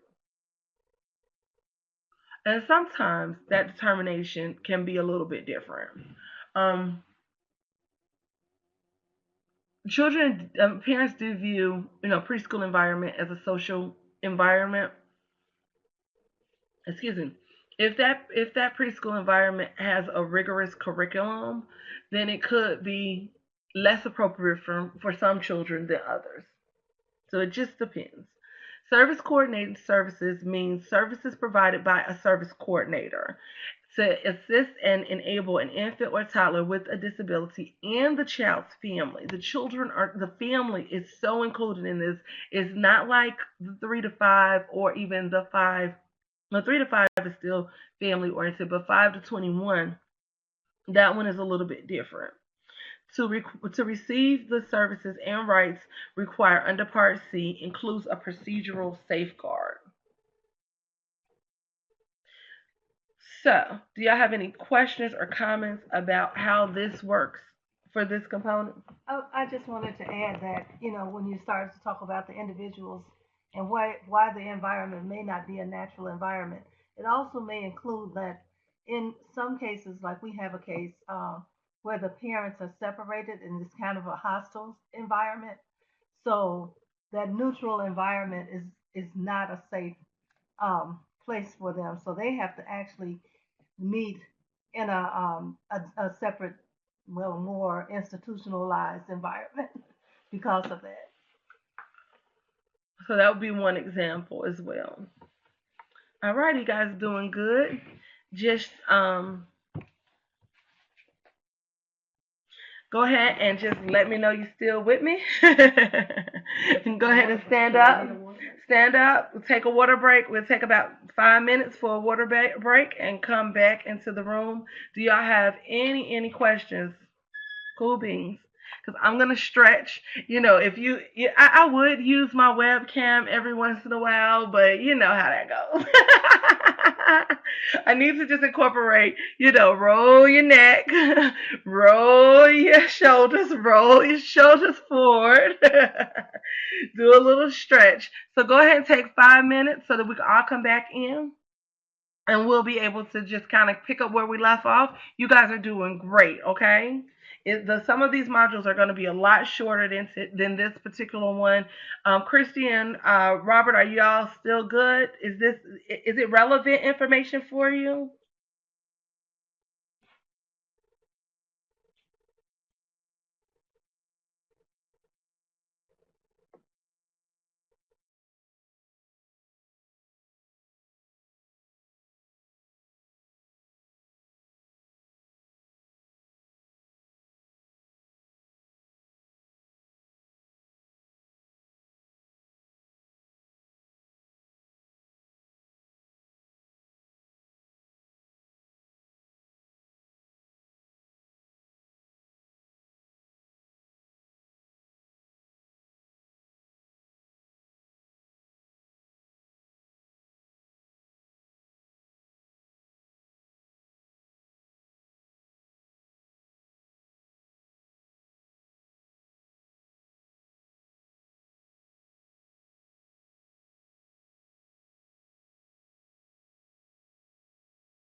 All righty, let's keep going. Let's keep going. Just let me know everybody is back, if you will.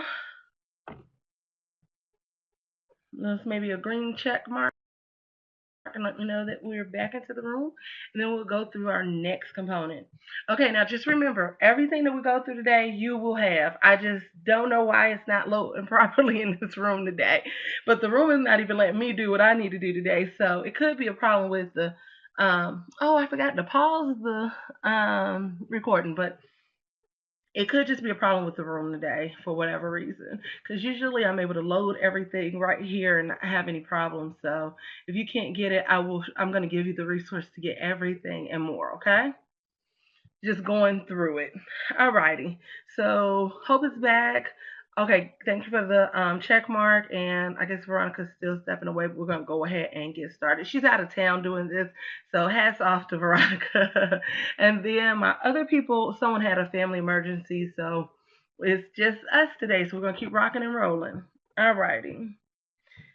So we are on screening, evaluation, and assessment procedures. All right.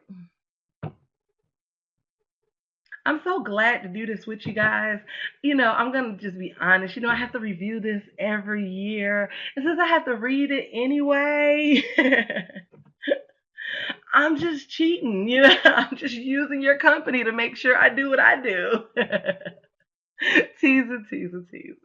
But I do like to go through it. I do like to read it, make sure that I'm also fresh on the information, see if anything has changed. So we do go back to the same resource that I'm going to give you guys today for additional information. This is, again, it's just the technology and just having me going through it that you basically were able to kind of compensate the company, but at the same time, the information is free information. It is a resource that I hope you guys use as a trainer or an advocate, or wherever you're doing your walk in life, and even coming back to it as a resource for you guys.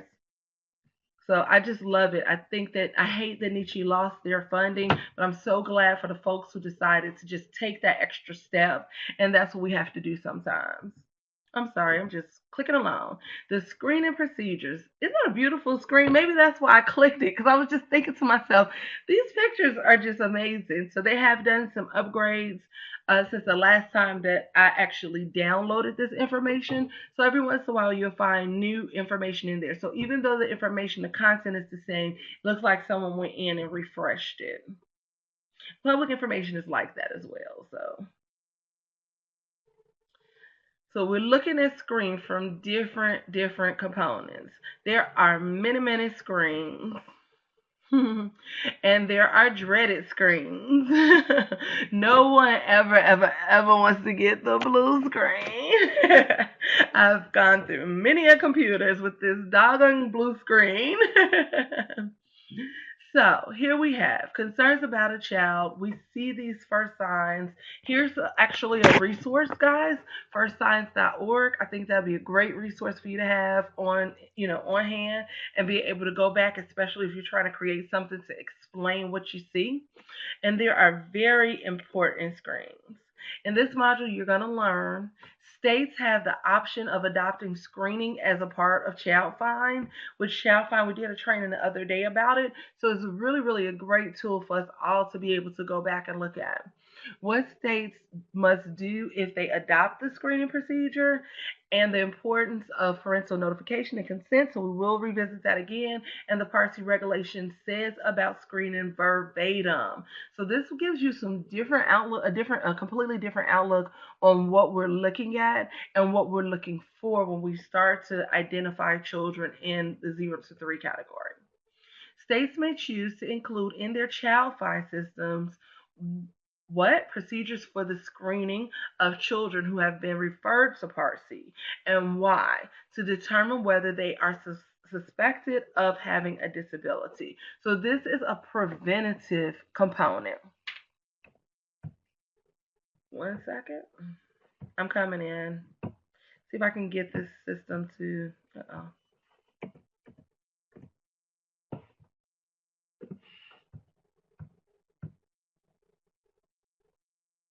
Oh, thank you. Sorry about that. Oh, I did this great intro without you guys. So sorry. Thank you for raising your hand and getting my attention. I'm just gonna keep going without you, as if you were not there. The wonderful thing about live training. Okay, so let's go back to this beautiful screen. Now, do you agree? Isn't this a beautiful screen?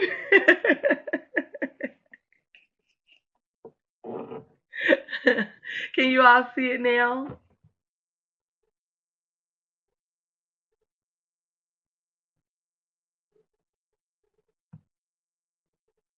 Okay. so so sorry.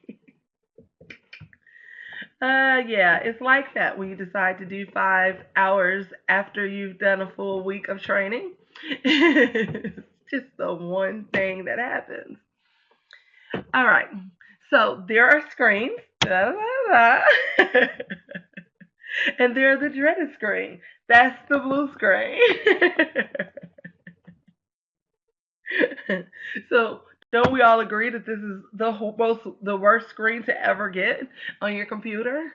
We never want to see that screen. And this is the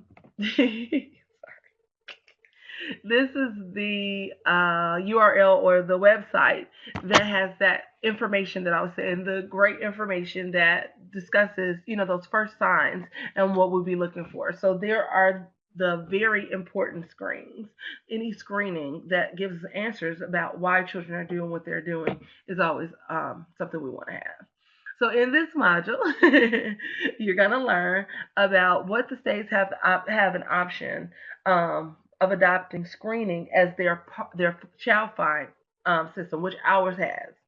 The states must do if they adopt screening procedures, which ours has, and the importance of notification and what Part C regulations say about screening verbatim. So we're going to go through what everything, all the different components that really make this happen. So this is the state's role in ensuring that we have a way to know when children are having challenges. Remember, intervention is or preventative and intervention are the first strategies that we always want to put in place. And anytime we can intervene in what is occurring, or as we see the trends and trends as they are presenting themselves, this is what we want to put in place. So the state may choose to include in their child find systems what which is the procedures for screening of children who have been referred to Part C, or why, or and the why, to determine whether they are suspected of having a disability. So we talked earlier about just the general components around the early Part C and the early intervention um, systems that are in place for children. And now let's look at how it actually happens. So, defining a screening procedure, who may carry out the screening of children? The lead agency, the early intervention service providers, which you talked about, Hope, earlier in your state, and then ours would be BabyNet in our state, and those under the supervision of the lead agency or early intervention providers.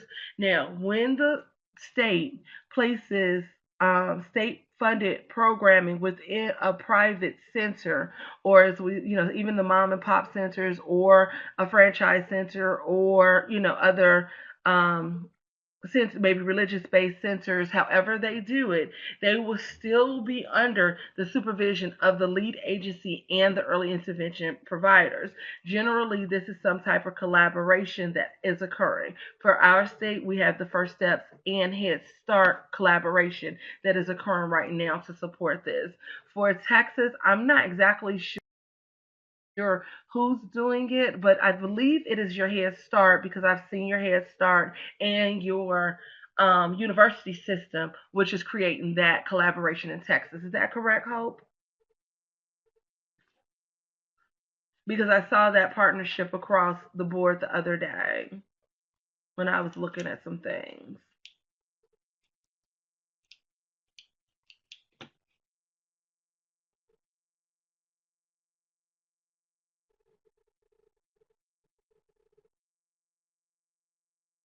Just let Hope get her words out. Sorry, guys.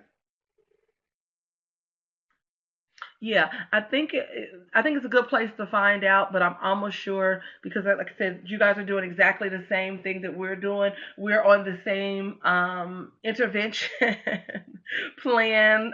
I don't know if I want to call it intervention plan, corrective action plan. I would prefer to say.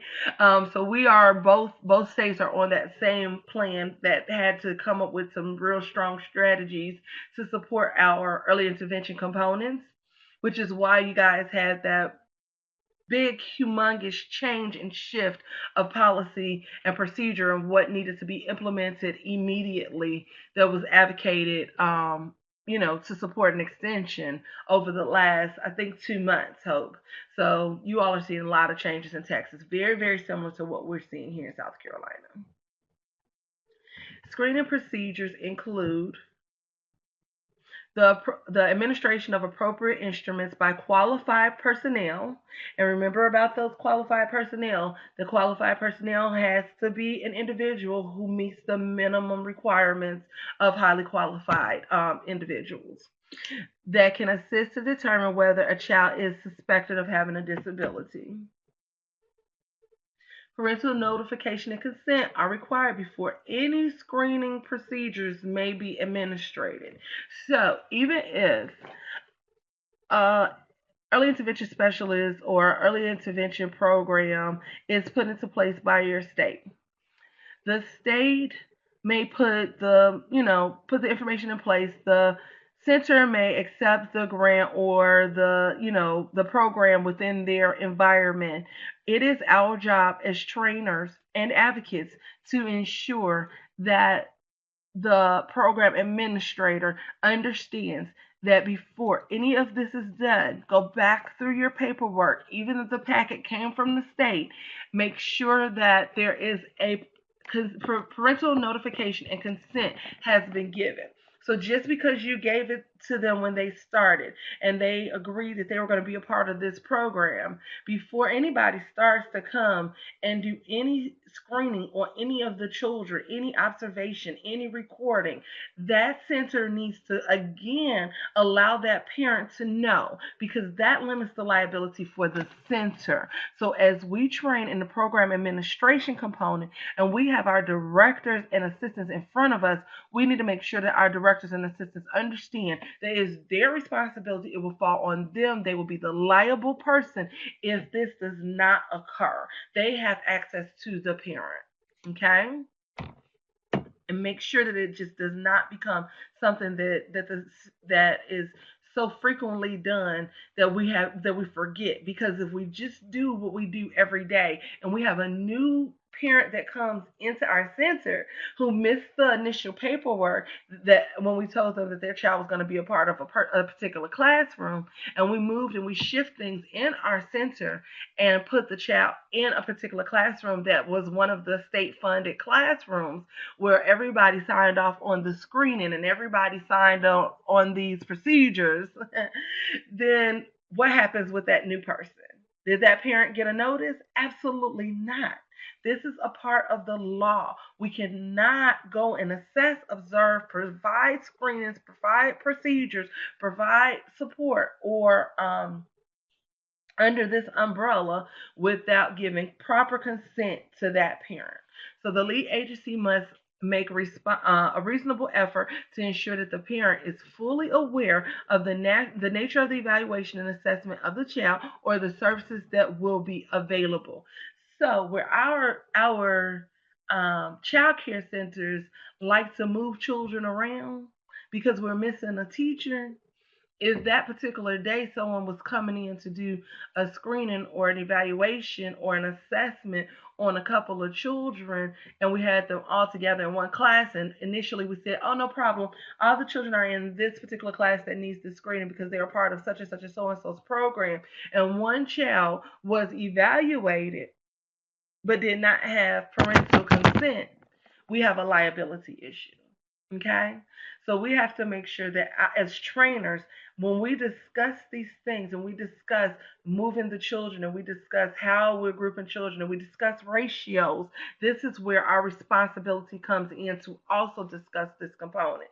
It generally doesn't happen this way. It generally is supposed to be individualized and it generally is supposed to be a part of the child's IFSP. But if we are moving as rapidly as we are in our state to get these systems in place, let's just be real. It's going to happen. So, for us to safeguard our children, our families, and our centers, we need to discuss these issues. Understand that a child will not be able to receive these unless consent is given, and the lead agency may not override the parent's refusal of consent. Remember our question earlier? They cannot. If someone says I don't want my child to be a part of that, I didn't realize that this was the program I was putting my kid in. My kid doesn't need that. I'm not doing that. Then there's nothing that can be done. I know in our state when there was a task force for failing schools. I don't, and I'm not being politically correct, but for the schools that were not meeting the mark, my children happened to be in one school where they were doing a comprehensive reading program, and they sent the information and asked, would I like my child to be a part of the comprehensive um, program. And at this time, we had just moved into this area, and they had come from a gifted and talented program. And I was like, my kid doesn't need this. What are you doing? But because of the funding and the way the funding was set up and the way the funding was set up for the after school program, in order for my child to be a part of that, they would have had to also go through whatever that program allowed. So I didn't do it. So that's an example of even in our early childhood environment, how a child or a family may be caught up into a question about consent and they just may say no. That provider has to make an accommodation and find out what they're going to do with that child during that activity or during that time frame. They cannot just say, well, we know your mama said you couldn't do this, but we're just going to let you do it anyway. It doesn't work that way. Results of the screening and other available information. Yes, the child is suspected. If there is a yes, the child is suspected of the disability, or no, the child is not suspected of a disability. The lead agency for Part C must evaluate the child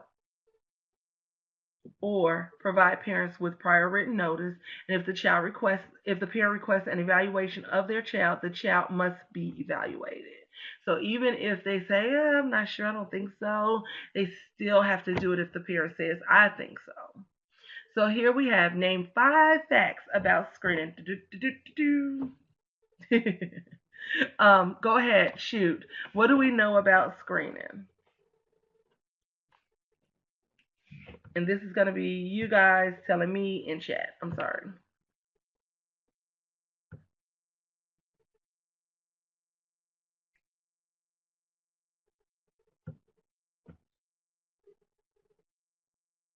What are 5 things we know about screening?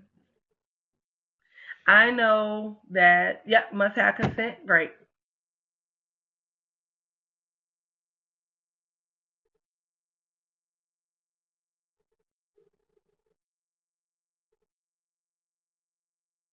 Come on, guys.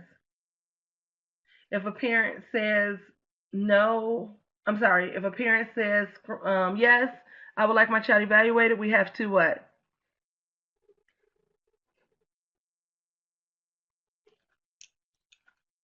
Hope and Veronica, you guys still with me?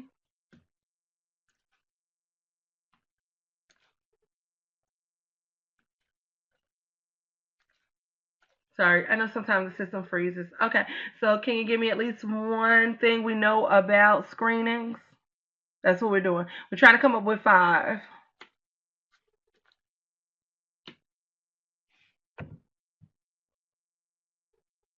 Yep.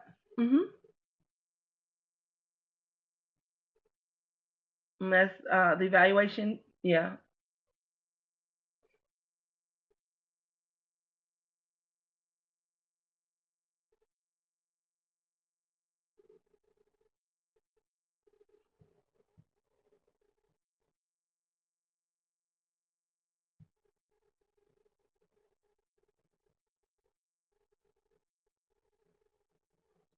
Must show delay in 2 areas. Cool. Must complete. Yes. 5 developmental components. Okay. Well, the screenings, screening's a little bit different.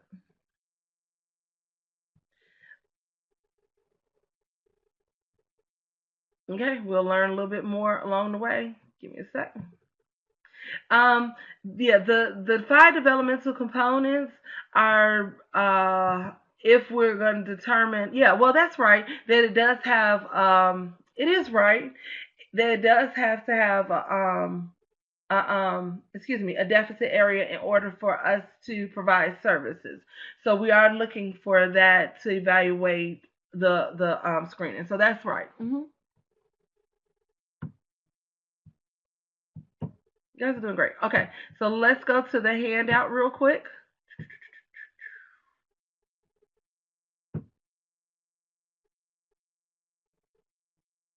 No cost, exactly.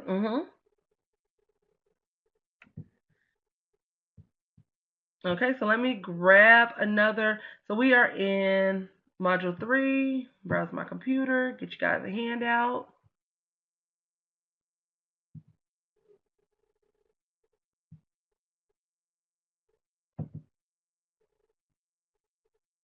Mm-mm.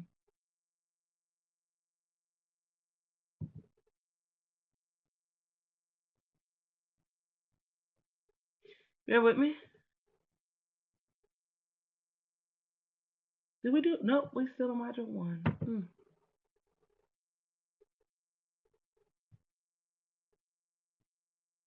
Bear with me. Let me see if I can get it to pull up.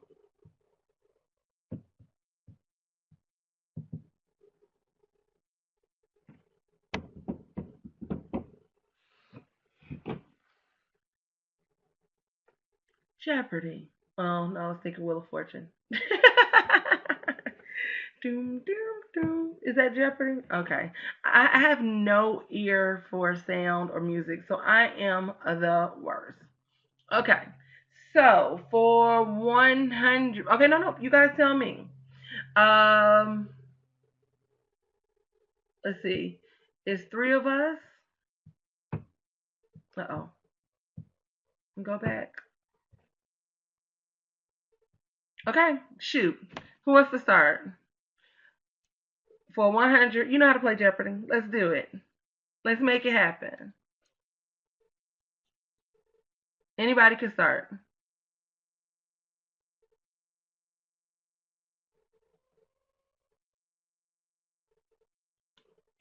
Am I missing you guys? Oh, you all don't have the screen again. I'm getting horrible with this. Meet the standard, have a qualified person. Oh, yep, all of that is correct. Y'all just let me be over here in my own little zone without you guys playing Jeopardy, getting ready to have fun without you all. Alrighty. This is driving me crazy not being able to have you guys in my classroom. I'm so sorry. Who can carry out the screening of a child? Only a qualified personnel.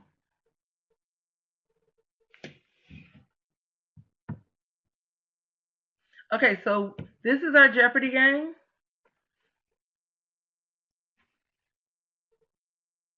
Must have collaboration with the parent, no cost, public services. All of that is correct. So we're gonna play Jeopardy. You guys, okay, I'm sorry. Go ahead. I hope finish your question. I apologize. I saw you typing. I just started talking.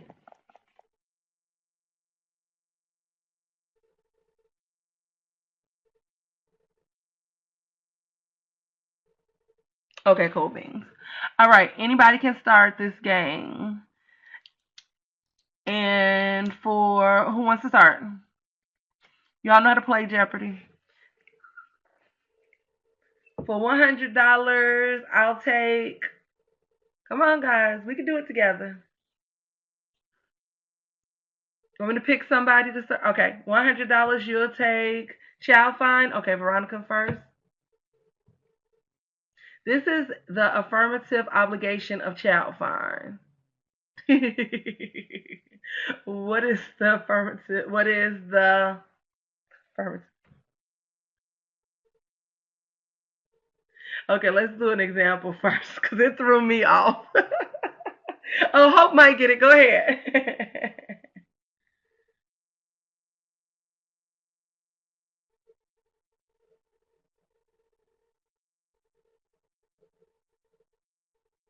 Oh, I think I know the answer. Go ahead, Hope. What do you think the answer is? What is. Oh, you're like. I'm going to say, what is procedural safeguards? Did it not give us the answer? Oh, what is the identify, locate, and evaluation all infants and toddlers with disabilities in the early what?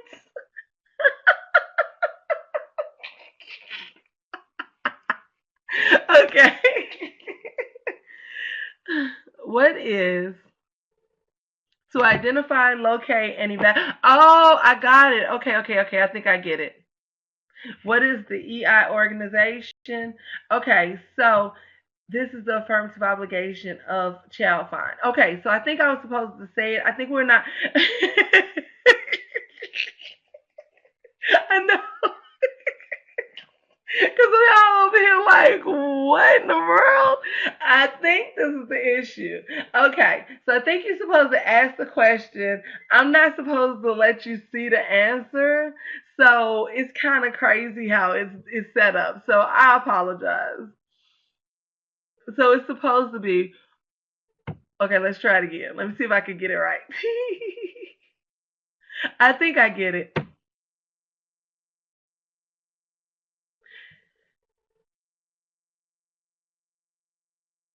Am I doing it right? Okay. Early interventionist child find must be consistent with this part of IDEA. Okay, I get it. I get it. I get it. Okay. Sorry, guys. You see, I only do training so that I can have something to do on Saturday because I'm so bored with my life, right?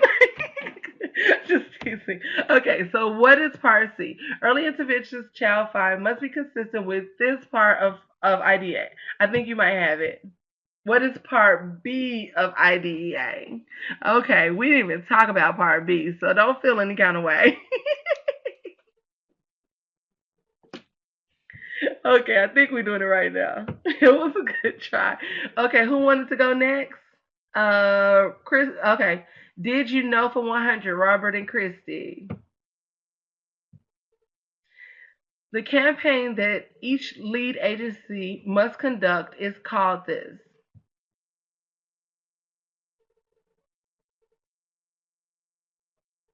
Anybody?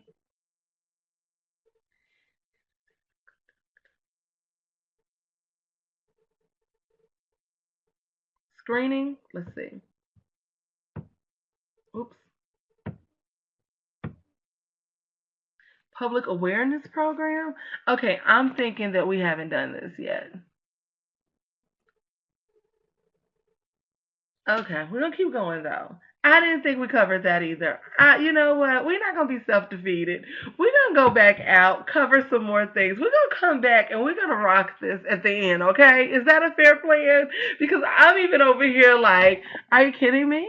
How will we know that? What is that? Oh, I don't think we've covered that yet. Okay, let me see one more. Coordinating with all other major state efforts and agency helps the lead agency to do this. Coordinating with all other major state efforts and agency helps the lead agency to do this. I think we did cover this.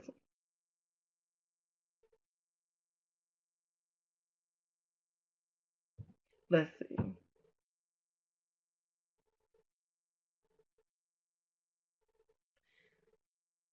Yeah, I think that would be the answer.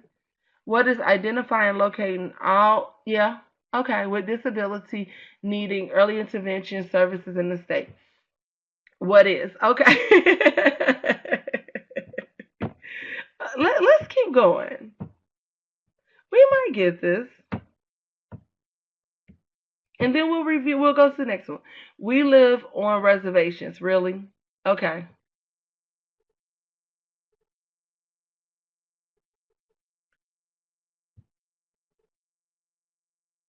Who? What is? See, you got it. Indian infants and toddlers with disabilities reside on reservations geographically located in the state. Good job. Hey, we could be successful. Exactly. Yeah. This group is a vitally conduit of public awareness materials to parents. Is a vital conduit. Oh, we know this one. This group is a vital conduit of public awareness materials to parents.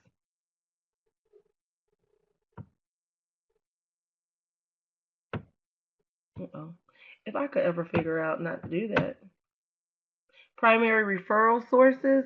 I was going to actually say dissemination network. So, yeah. This is a good review. Before a preview before we get to the next one. This entity helps the lead agency coordinate child find efforts with other agencies. This might actually be the one we thought was earlier. What? We did not go through this terminology. State Interagency Coordinating Council. Okay, we will see it. We may live in our cars. Hey, we can give that one.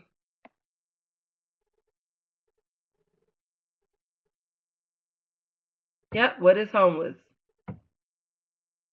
What are homeless babies and toddlers with disabilities? Good job.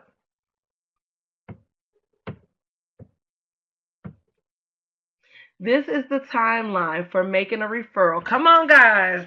Everybody should get this one.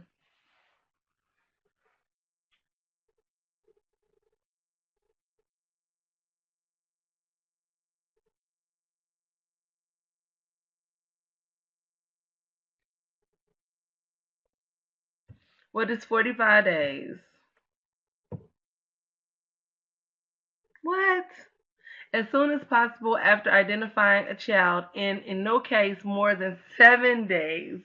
We didn't talk about the referral deadline. We talked about the services. So it was a little trick for even me. I didn't even think about it that way. It's sad. I'm not even getting any of these in my head. Public awareness materials include information because we're thinking about just the information we just went over versus all the information we know.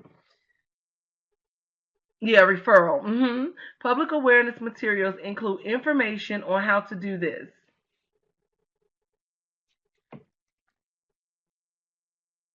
Maybe procedural safeguards, or make a referral, or child find. So broad. Refer a baby or toddler to Part C, or make a referral. Okay.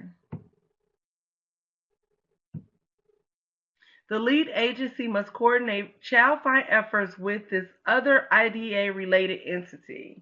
I think we talked about this one.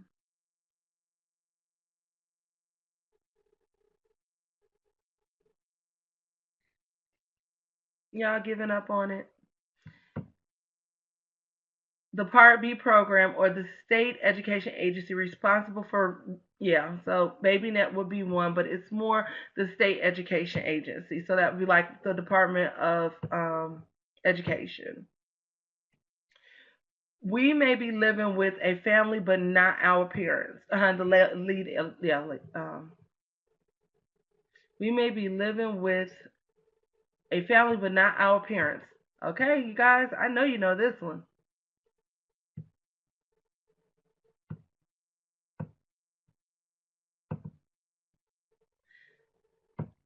Think you might be right. Yay! Babies and toddlers with disabilities in foster care. Well, I believe in taking our wins where we can, okay?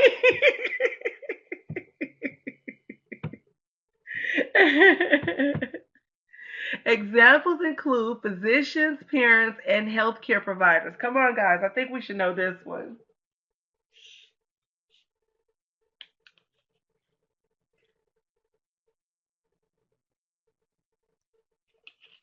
Maybe our resources.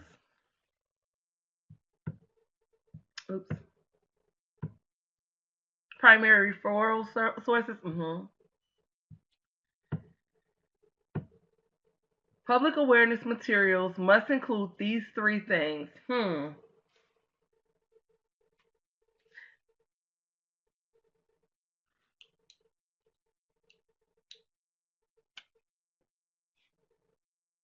Yep, who you can refer. Public awareness material must include these three things.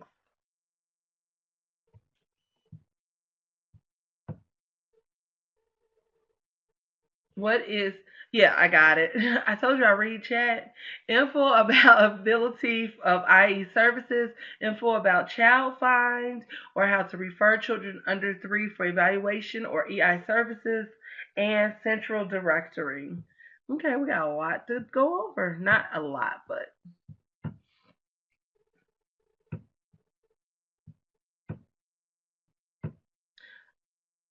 name 2 state efforts or programs with which a lead agency must coordinate its child find efforts.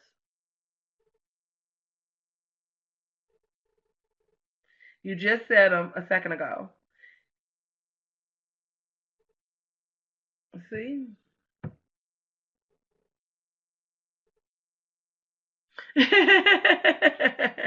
Really? You see how they trick us? You see? It's not just us. They tricked us over this entire thing. We could name a million, I guess. Department of Ed is definitely one. Local education agencies, school districts. Really? This was pretty fun. Maybe I'm just a cornball, but I enjoyed it. Okay, and the last question. We are also of concern to child protective services. Also, infants and toddlers who have been the subject of or sustained substantiated, I'm sorry, case of child abuse or neglect. Okay.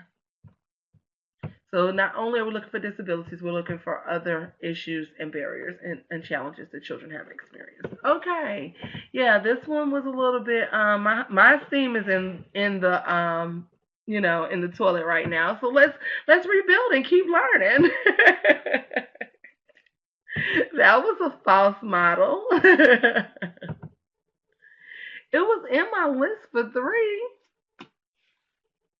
Okay. So let's see. I think it's just set us up. Well, we did this one. So we were already in 4? I didn't realize that. Okay, let's go backwards. This training thing has been fun, but I'm losing my bearings. Okay, so we have activity for.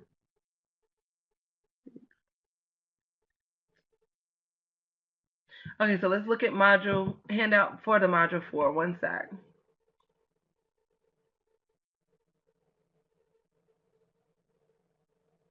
And I'm just keeping you in my screen share. I'm not going to go back into the classroom unless I have to. We still have quite. So here's your evaluation. I'm sorry, your handout for what we've done: screening, evaluation, and assessments. When you get this handout, you'll have your 45-day post-referral timeline. So it is actually verbatimly stated as a post-referral timeline. In our slideshow, it did not refer to it being a post-referral timeline. So we do have that there. And it's not about us actually being able to memorize all the information as it is being able to know that we have resources out there to come back to and make sure that we know the information. It states a lot of components here around the sections of the law. So then we have the 303.421, 303.321. Anytime a screening isn't done, the screen optional components of the screening, the timeline, so people don't think you're just making it up. It is 303.320. So the handouts will help us as trainers, but also help us as providers or advocates be able to go back to the information, read and speak intelligently about what the law says. So we have to go back and look and say, well, what did it say? Let me go back. Did I interpret it this way, or is it really referring to a particular component?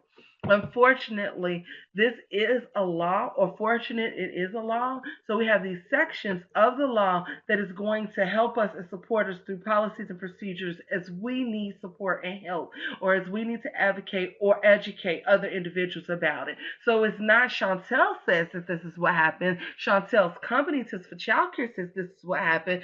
It is what the federal law states that you need to be doing. So I always go back and say, the handouts are important for these sort of things.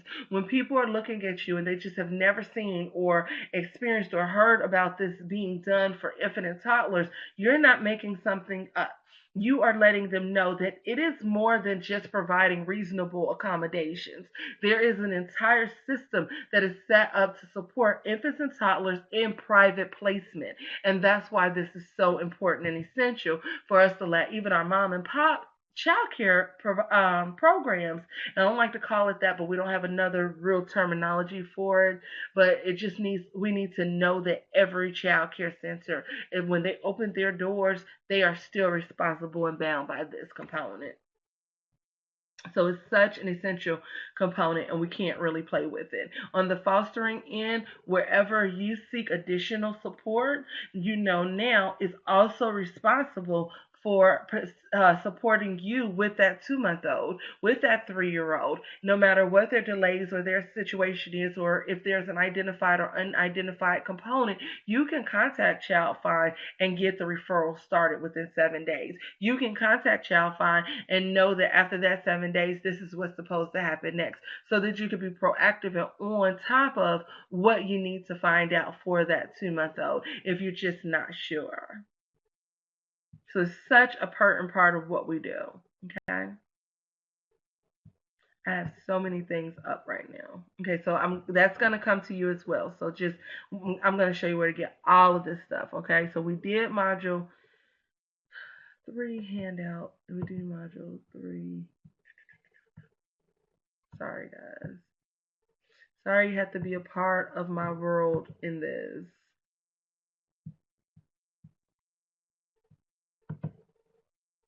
We're moving right along. These things are really short for the most part, the next couple of ones. And because we've already done so much in the foundation, a lot of it is just review, okay? So you guys are doing awesome. And thanks for playing Jeopardy. That was kind of fun, even though we didn't know any of the answers.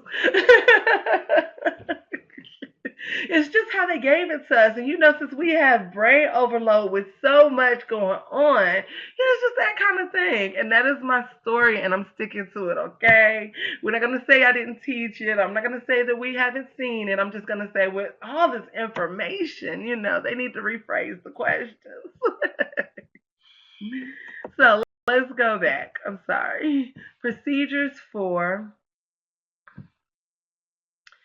the development, review, and evaluation of the IFSP. So we know that IFSP, we know that it is important. We understand that timeline. Now, what happens if we find ourselves or we need to teach the providers or the program administrators about this component? Where this is also valuable is that everybody in the room after today could actually, thanks, could actually be an advocate and serve on anybody's IFSP team, and kind of sit back and assist the parent or advocate and assist the program administrator if this is their first time actually participating in this component.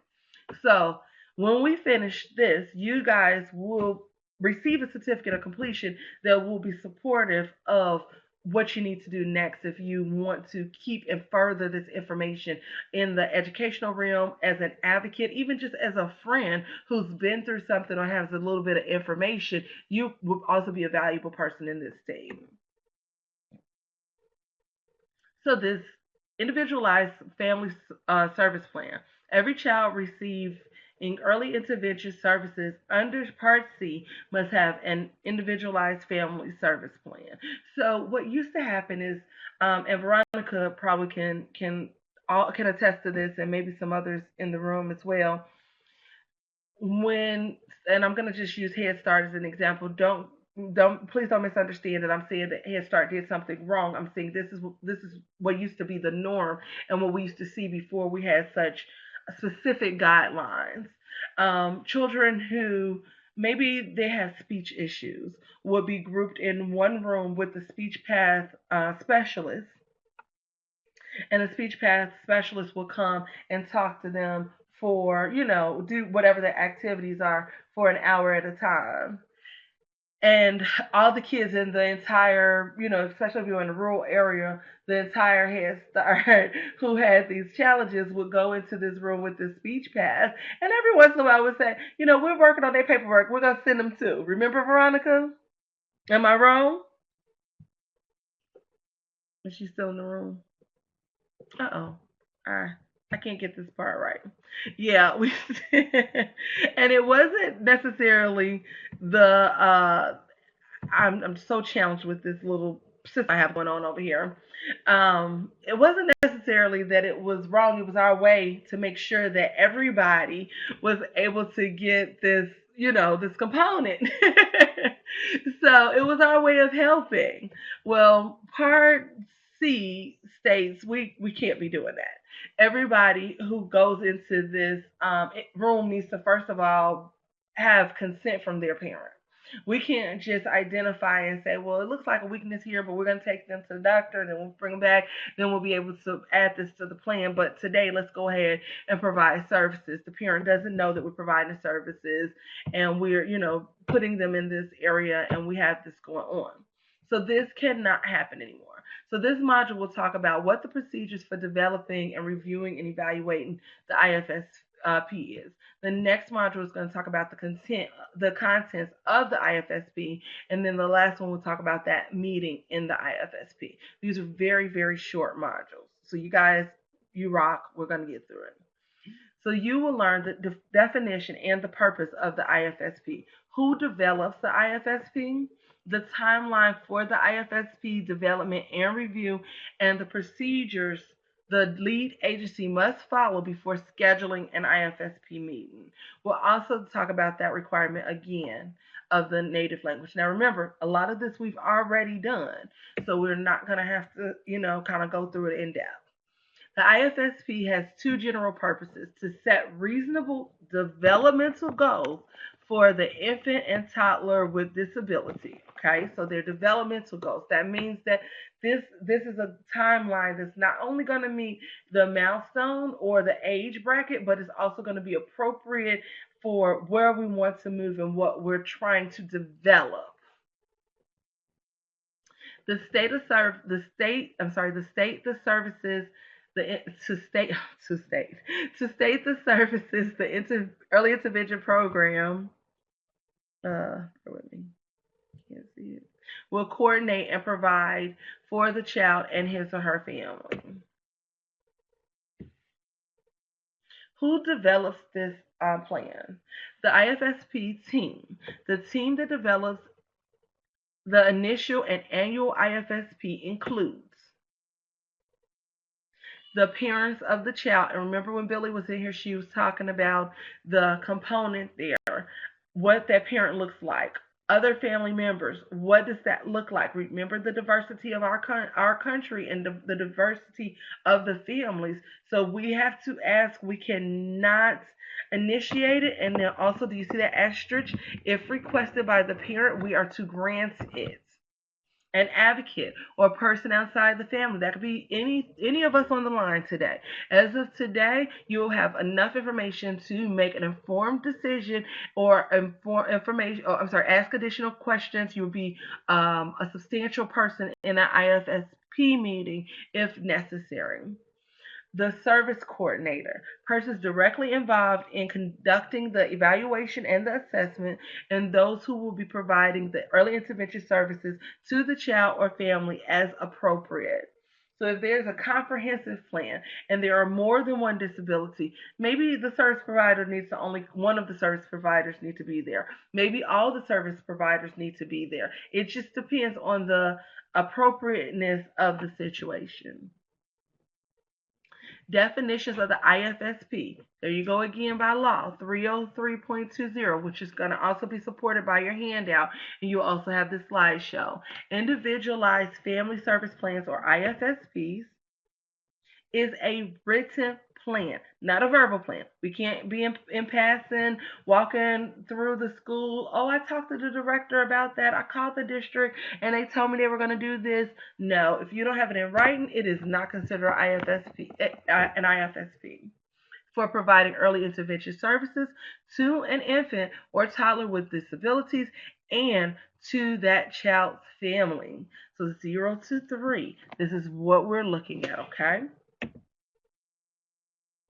According to IDEA, the IFSP must be based on the evaluation and assessment as described in IDEA.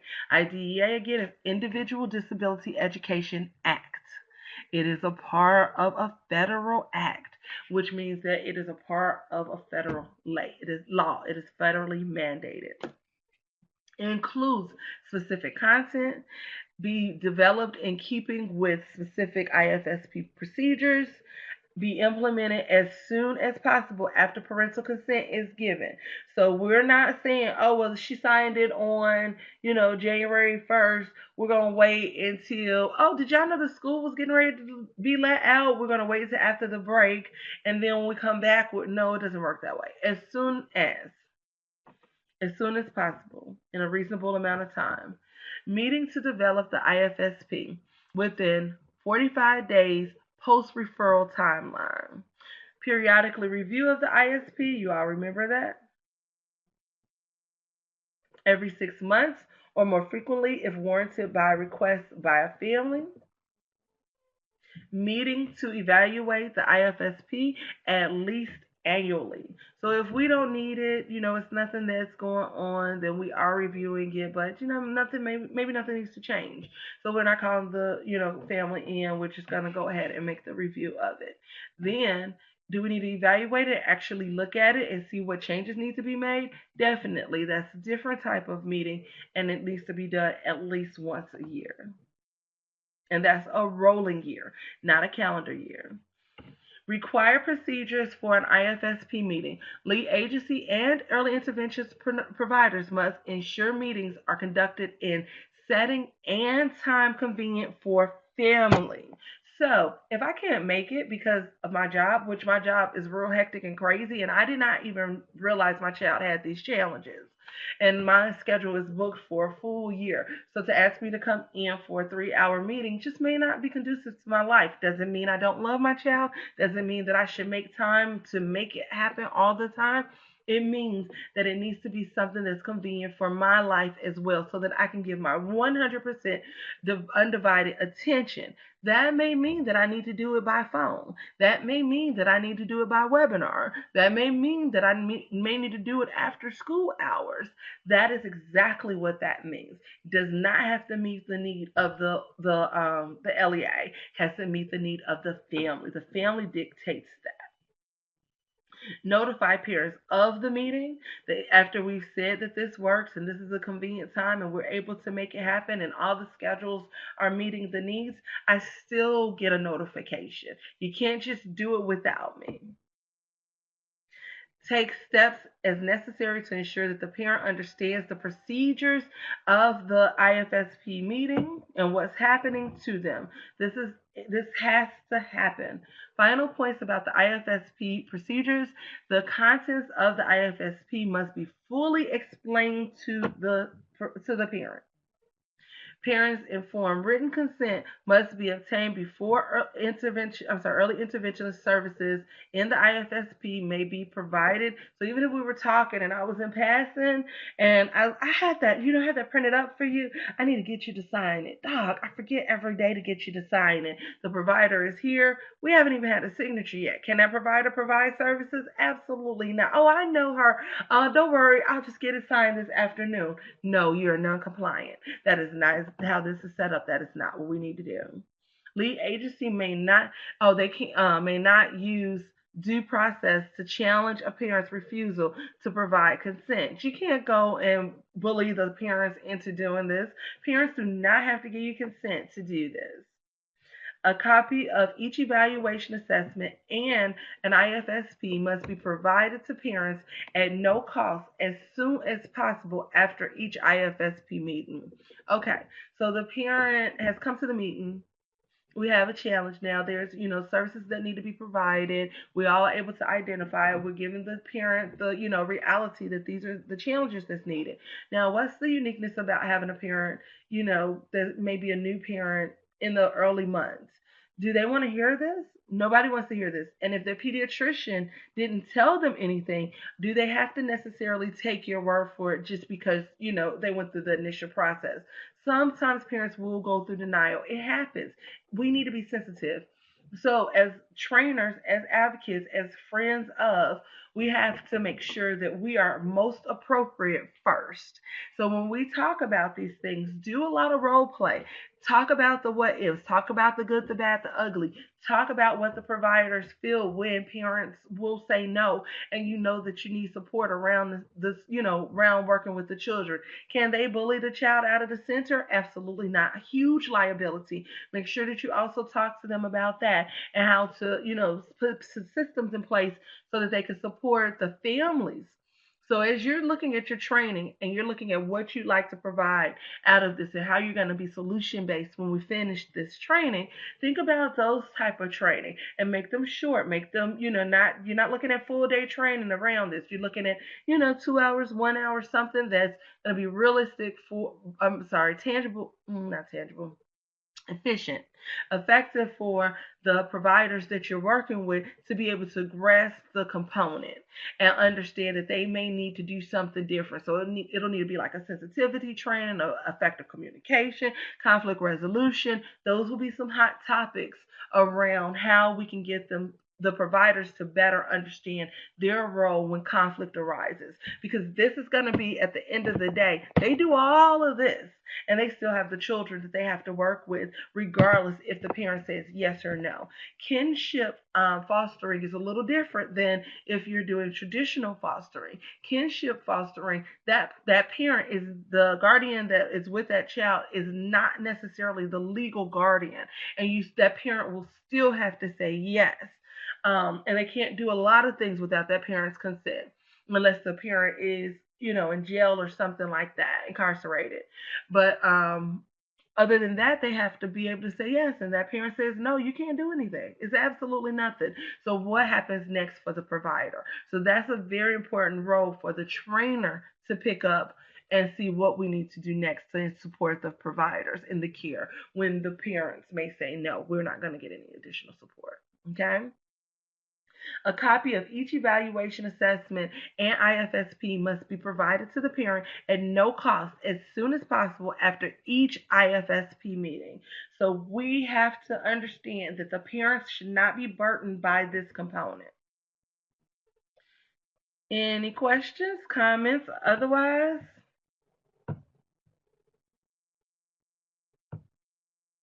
We're moving right along. We're actually hitting the home stretch, guys. Any questions? Don't be afraid to ask your questions, though. Not necessarily afraid, but it's not going to slow us down if you ask questions. Okay. Home stretch time. Woo woo! Y'all feel revved up? I like this at night too. So I think I'll just always like this. I used to make excuses and say, this is because this training is after 8 o'clock. After 8 o'clock, I get a little goofy in the training room. Guess what, guys? I have come to realize that I'm just a goofball. It just is what it is. It took this many years to get it. No, I'm just kidding. So here's the content around the IFSP. If I don't laugh. Okay. In this model, you'll learn why the IFSP is so important in early intervention. So we pretty much have that, but let's look and see if we can just kind of take away something else.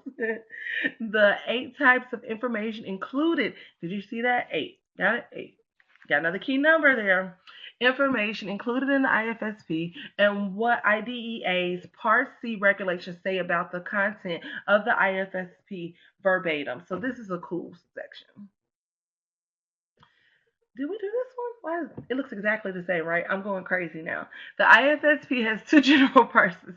I swear we did this one.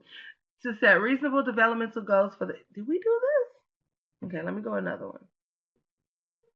We just did this? Okay. Oh, we even closer than we thought. Okay. We did this, right?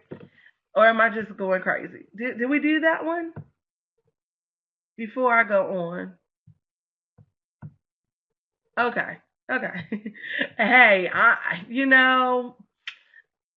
I'm just kind of here. Just kind of here. Okay. Let's see what the next one is.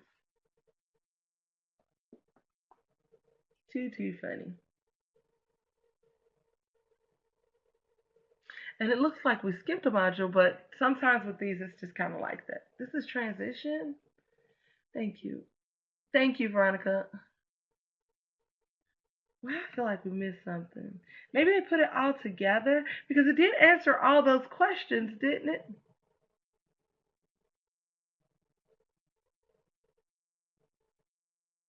Hmm. Well, we're gonna move right along because if it's set up like this, I'm gonna assume that it is because hey, I think we did that IFSP as much as we can. I'm just being honest. So the transition process and the lead agency notification to the local education agency and the state education agency. Okay. Alrighty, theme E transitions from part C to B. This means this is the part that we really need to look at. When we're looking at the IFSP, at some point, we grow out of it. We grow into a different place because that's the individual family support plan. But then we have to get to where the child is getting a little bit older and we need to go from part C, which supports that infant toddler, to when that child is 3 years old and getting to the schoolhouse. So we support them in a different way. Going to the district, I'm sorry, district for services. And I keep saying 5 to 21, but I think it's all the same under Part B. So here we have transition from Part C to Part B. The transition process is what we're going to talk about. The agency notification to, I'm sorry, lead agency notification to the local education agency and state education agency, and then we'll do the development of the transitional plan. I feel like we missed something. Did we talk about what was in the IFSP or just who? Yeah, because the services were in the IFSP. Yeah, we did. Okay. So in this module, you'll learn what the lead agency notification is all about, including why the notification is required, what information the notification includes, when the notification must be provided, who is the subject of the notification, who sends it, who receives it, and all the notification stuff leads. Okay?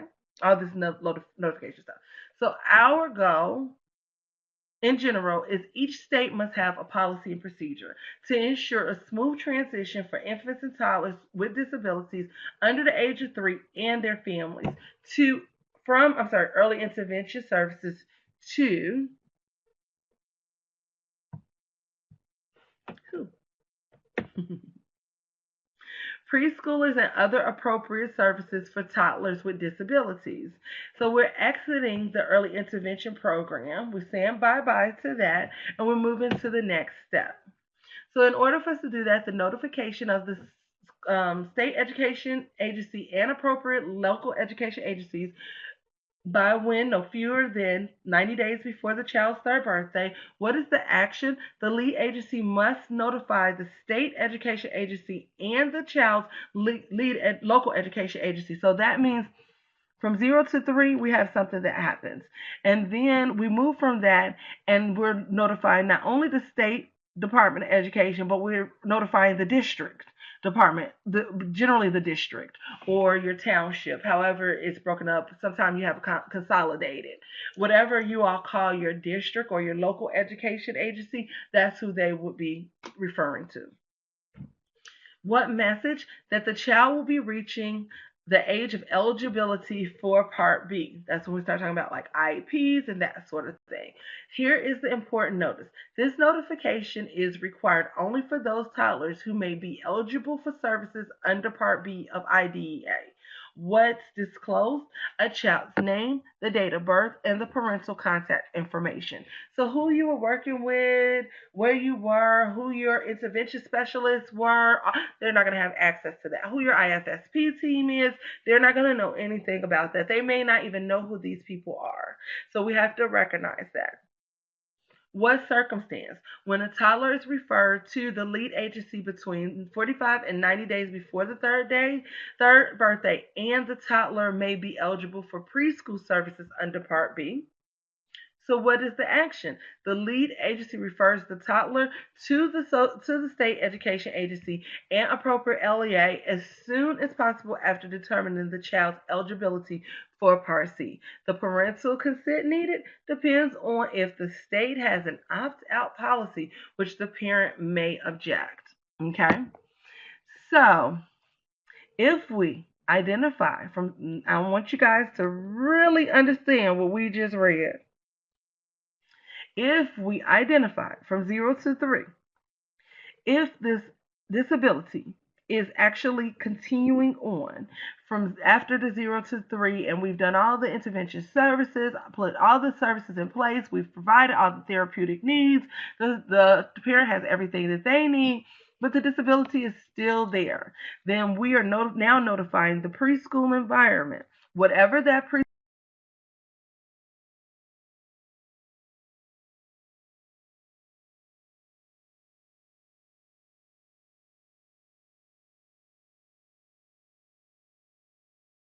environment is, with or without the parent's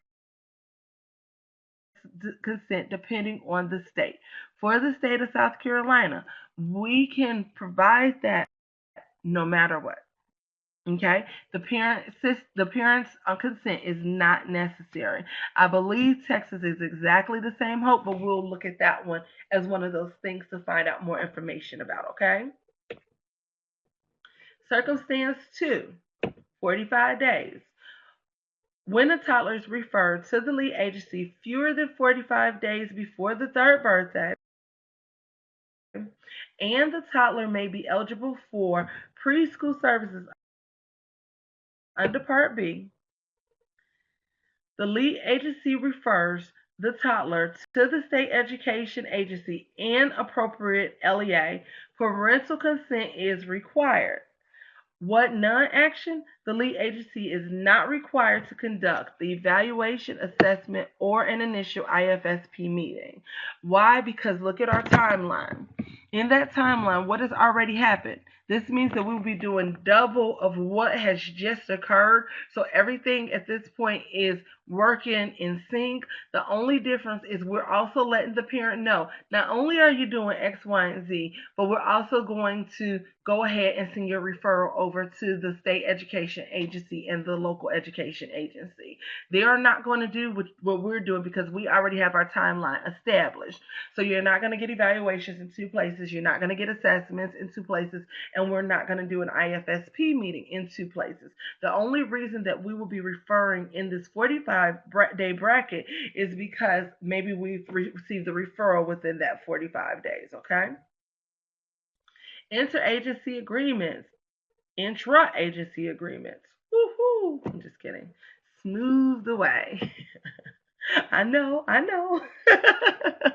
If a toddler may be eligible for services, I get too excited. I know I do. If a toddler may be eligible for services under Part B, conference to discuss services by when, about when, approval if needed from the family. Okay. Bonus question: with whom? So, if we if a toddler may be eligible for services under Part B in the state that makes early intervention services available to children past their third birthday, at the transition conference, parents must be provided, and our state does, because that's why we still do the 3 to 5 transitional plan. IFSPs are still available during that time frame. Is that correct, Veronica?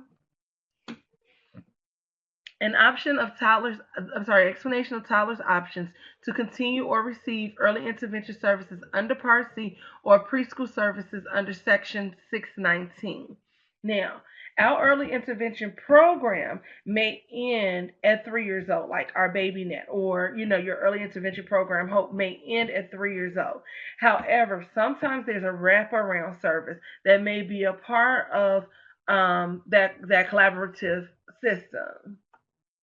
So the initial annual notice must be still given. So what if the lead agency determines that a toddler is not potentially eligible for preschool services under Part B?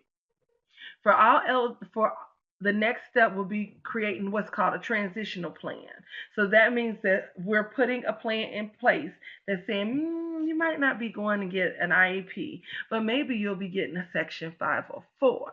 So there will still be some type of systems that will be put in place to make sure that there's a smooth transition out. Program options are reviewed for the toddler. Family is included in developing a transitional plan. An IFSP includes the transitional plan no fewer than 90 days before the toddler's birthday. So we can't do it less than 90 days.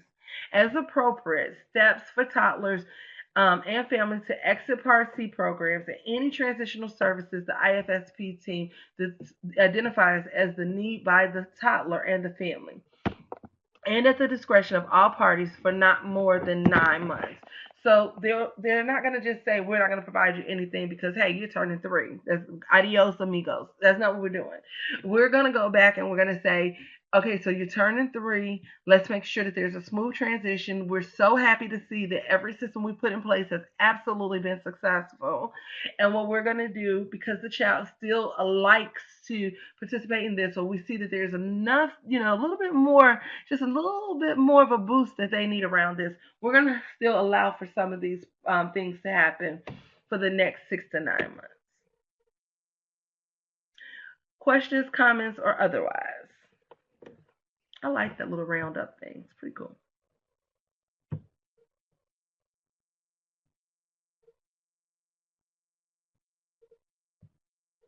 Okay, so there still needs to be a determination of a need for us to continue those services in our state. Okay, cool. Alrighty. So we're done with that particular module. We are moving right along. I am loving this pace. Woo woo! High five your partner or pat yourself on the back. Alrighty, so let's go to module 9. Sorry, gotta get a little bit of soda in me.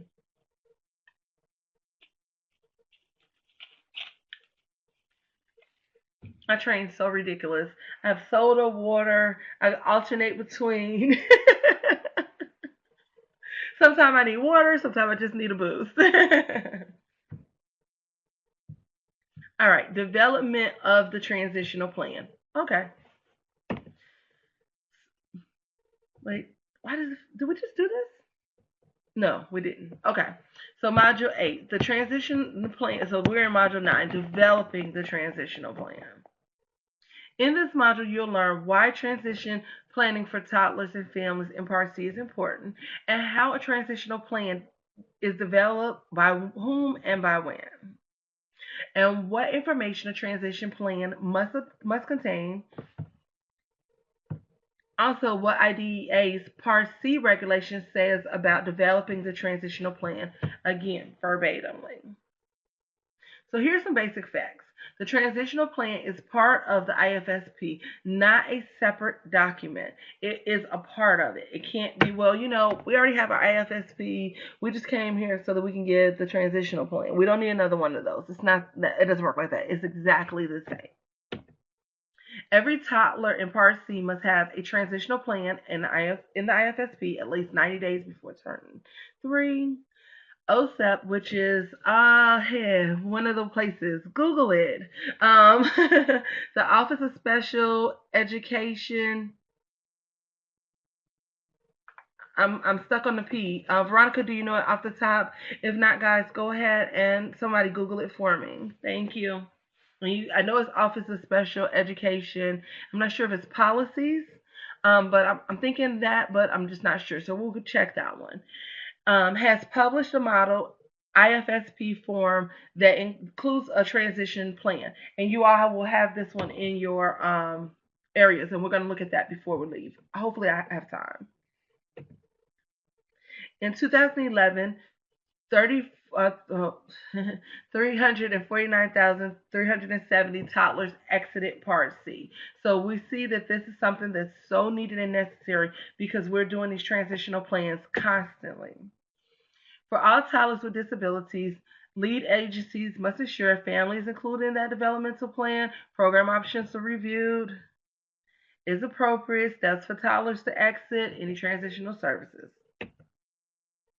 The difference here is discussions with and training of parent as appropriate regarding future placement and other matters related to the child's transition. That's the law. Section 303.344. You can't do this without first having specific discussions around what's happening next. We can, they really like, Monkey Joe's. So in order to get some of that component around, them being able to use some of those fine and gross motor skills, we just like them to just continue to go there. Doesn't really work like that. Let's talk about what is happening, who's getting what type of training will be supported, for supportive of the parent, what is appropriate. It's just not that casual. Procedures to prepare the child for a change in service delivery, including steps to help the child adjust to and function in a new setting, exit from Part C of the program. So, again, we are actually putting serious sound systems in place for this child. Transition steps. Confirmation that the child find information about the child has been transmitted to the local education agency or other relative agencies according to, and then here you have a couple of other laws, and any policy adopted by the state under this component and with the parental consent, if required under that section, transmitted of in additional information needed by the local education agency to ensure continuity of services from Part C and Part B. Okay, so here, including a copy of the most recent evaluation and assessments of the child and the family and the most recent IFSP developed in accordance to. So you understand how serious this is? And the I'm sorry, the picture is killing me right now because it's so much information, but at the same time we have to really understand how important it is and how we need to be able to convey this to a family or even your child care centers and letting them know something's supposed to happen. It's not just supposed to be, oh well, we didn't the provider, I'm sorry, the parent didn't pay their bill, so we decided we wasn't going to that IEP, that IFSP meeting. We made a choice about not providing that information because they owed us or because we didn't have the support we needed, and we asked them questions. It doesn't work that way. And even though these are private providers being paid privately, we have to help them to understand they have a responsibility, and this is our integral responsibility to see this through to completion, regardless of the financial relationship that you have with that child. You are a stakeholder in their plan. You can't just drop the ball and say we don't want to participate. So we have to remember that if a program or if a person isn't accustomed to understanding their role in something, then we have to teach them. So that's why I thought this was so important for trainers to have this information under us so that we could talk to the program administrators and say, how does this show up when parents aren't paying? What is going to be your integral responsibility? How are you going to make sure that you're still available so that we don't drop the ball anywhere in this process for the child? The same thing in the fostering community. How do we make sure that these timelines are met? What are we doing, and how are we making sure that there's information, updated and current information to support these children and families? Confirmation that child find information about the child has been transmitted to the local education agency and other relevant agencies. And I would suggest maybe 4 times a year holding something for providers or for individuals you're directly servicing so that they can refresh this information and put systems and be solution based around what they will do if. Confirmation that child file information about the child has been transmitted and the parental consent if required. Additional information needed by the local education agency has been transmitted. The most recent evaluation and assessments of the child and family, and the most recent IFSP. Most recent being, what if the center is no longer included in the IFSP? Do they have an update? So the parents still, each center should still have an exit plan, especially if they have a child with an IFSP. Some type of exit strategy in the event the parent doesn't pay. Some type of exit strategy in the event the parent just didn't show up anymore because they knew they had a bill. What are you doing to be proactive to make sure that the local education agency is aware that the child is no longer in your care, so that they can locate where the child is in care and create an IFSP with the proper people supporting that IFSP? And also for fostering exactly the same thing. What is going to be the plan of action? So when you show up and you're a part of this and we are aware of this information, that needs to be our question. So this is a temporary situation. I'm showing up on behalf of a parenting component for this child. And it sounds so harsh, but it's just so true. What we're doing, what is in place if there's something that changes and the child is still under the IFSP? What is my responsibility? Who can I get this information to so that it can be updated and so that the local education agency in the state will be able to further identify and track and find and locate the child? So that's the things that we want to be talking about. To ensure continuity of service from the Part C program to Part B. Transition services, identification of transition services and other activities that the IFSP team, determines are necessary to support the transition of the child. Transitional services are again a part of that law or that act. Additional points: how a child transition plan is developed, by whom and when, and what is required when a child is referred late to Part C. Is the toddler potentially eligible for Part B services? Lead agencies conveys a transitional conference. If the answer is yes, this is. Family approval is needed. Lead agency, family, and local education agencies participate, and other IFSP team members also participate. The timeline, again, not fewer than 90 days before the toddler's third birthday.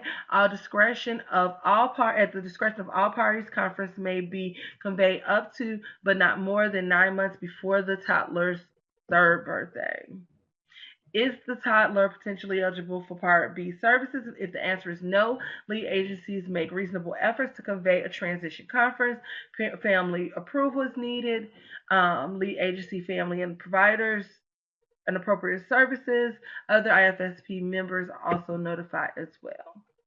Transitional requirements for late referrals: when there's less than 90 or 45 days to go, there's not enough time left to hold transitional conference and develop a transition plan. So what happens next?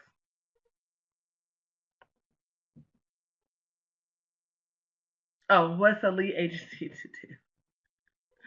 They can just create a plan, or they just go ahead and call and just transfer all the information and move forward. Okay. Any questions, comments about that? Thank you. Office of Special Education Programs. Thank you, thank you, thank you. That darn Google is so awesome, isn't it? All right. Questions, comments? Can we keep moving? Home stretch time. I'm not sure if I'm going to get 3 done in 10 minutes, but I'm going to try. I think we only need 10, because when I looked at it, 12 doesn't really apply to our situation. So we only need 10. After 10, we don't need. So remember, we talked about introduction, safeguard procedures earlier, and we said we'll come back to them. This is your safeguard procedures. But remember, these are all introductions. We host lots of classes like this throughout the year. So come in if you need additional information, because we have 2 hours per component pretty much available. This module provides an overview of Part C's procedural safeguards. Parents, these are considered procedural procedural safeguards. Parents' consent and written notice to parents, that is a procedural safeguard. Remember, a procedural safeguard means that we're safeguarding this situation and making sure that all people are on board or on the same page. We're limiting our liabilities. Confidentiality and appointing a surrogate parent. So we'll look at these overview of options for resolving disputes as well. Okay. Procedural safeguards in a nutshell is, or are, designed to protect the rights of infants and toddlers with disabilities and their families. Offer options, for resolving disagreements that arise under Part C of IDEA. Two parental rights and safeguards is prior written notice and parental consent. So those are considered your safeguards. This means that we are looking at it from afar and we're making sure that the parents and everybody is on board. Prior written notice must be written in a language understood to the general public and provide a native tongue. We talked about these things unless it's clearly not feasible to do so. When parental consent is required, before screening procedures, before evaluating an assessment, before early intervention services. Don't you guys feel like geniuses because we don't really have to go through all of this? Before public benefits or insurance, private insurance, or are used if consent is required. So we don't have to use things in our state because it is covered. So we don't really look at the private insurance component as of right now. And what is this? Before eating or garden our pie. Before personal identification, personally identifiable information is disclosed. Two more procedural safeguards. Parental right to confidentiality of personable identified information or PI.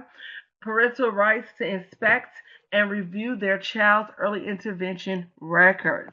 So we have two more. That's the Free Appropriate Public Education Act, which says that we have to what? Have a parental signature in order for us to be reviewing or anyone to review, and also when the parents review their intervention information. Appointing a surrogate parent if needed to protect the rights of an infant or toddler with a disability. A surrogate parent may be appointed when no parent can be identified. The lead agency or public agencies, after reasonable efforts, cannot locate the child's parent, or the child is a ward of the state. So that's why you're considered the parent in these situations on the fostering end. A look from outer space. Part C's dispute resolution options. They are funny. They're funnier than I am. Meditation. I'm sorry, maybe I need meditation. Mediation, state compliant, due process hearing. So these are things that we don't really see. These are outside of the box. These are places that, we really don't necessarily deal with all the time. But when things don't go smooth, there is a system in place. And it does happen. Okay, that's all they're saying about it. That's all I'm going to say about it. Okay, any questions or comments about this component? We do have a handout that further discusses the confidentiality component. So I'm going to go through that really, really fast. Okay, so hey, that was pretty cool, wasn't it? I like my timing. I said about 5 o'clock. Any questions, any comments, anything that we need to go back over, anything I hit and missed a little bit too quickly for your comfort level?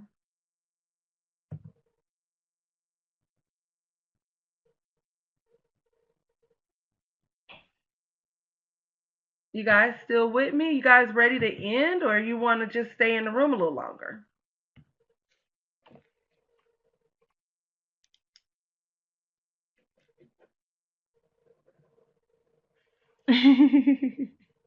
You want to stay with me longer, Hope? No, I'm teasing. Okay. I'm like, okay, we can keep going.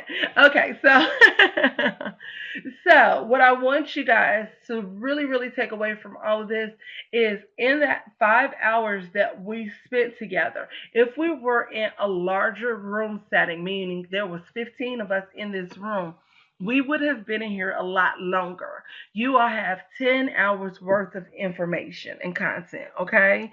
These are 2-hour components. I call it a boot camp, and I intentionally make these rooms very, very small because I know who wants it will be there and will attend. We had, I think, another 2 people who were scheduled, and they had some situations which they emailed me. But you guys rocked and really, really got through this content and information, I think, in a very good way. Give me 1 second. Let me give you an email address. I'm sorry, not an email address, a website address that is going to get you all of your information, and I'm going to show you quickly.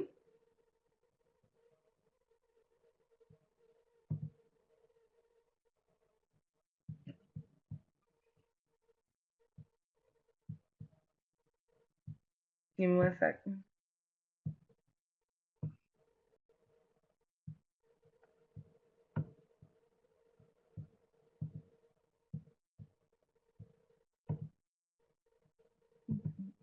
Sorry, I'm so quiet. I apologize. Bear with me. I'm just making sure I get you everything.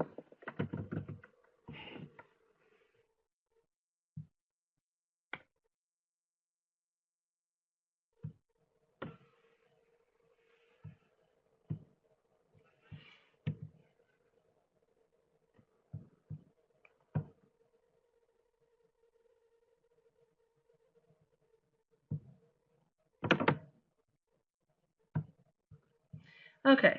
I wanted to give it to you in a different way, but it's okay. I'm going to give it to you this way. Here is your Part C parent hub.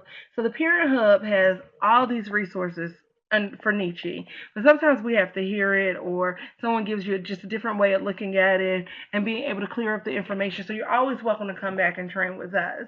But if we talked about something today and you're like, wait a minute, I like that, but I want to read it, I want to see it because I'm more of a visual learner and I have to see it in a different kind of way, then the Parent Center has all of the resources that you're looking for to be able to better understand and better answer any question for anyone, including the activities. And I gave you a sample of the activities when we did our first module, but I see that was going to take a long time for us. But there's an activity for every single module. I'm getting ready to show you um, pretty fast.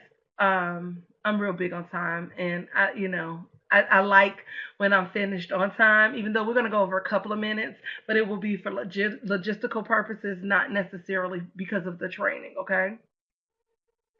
Give me a second.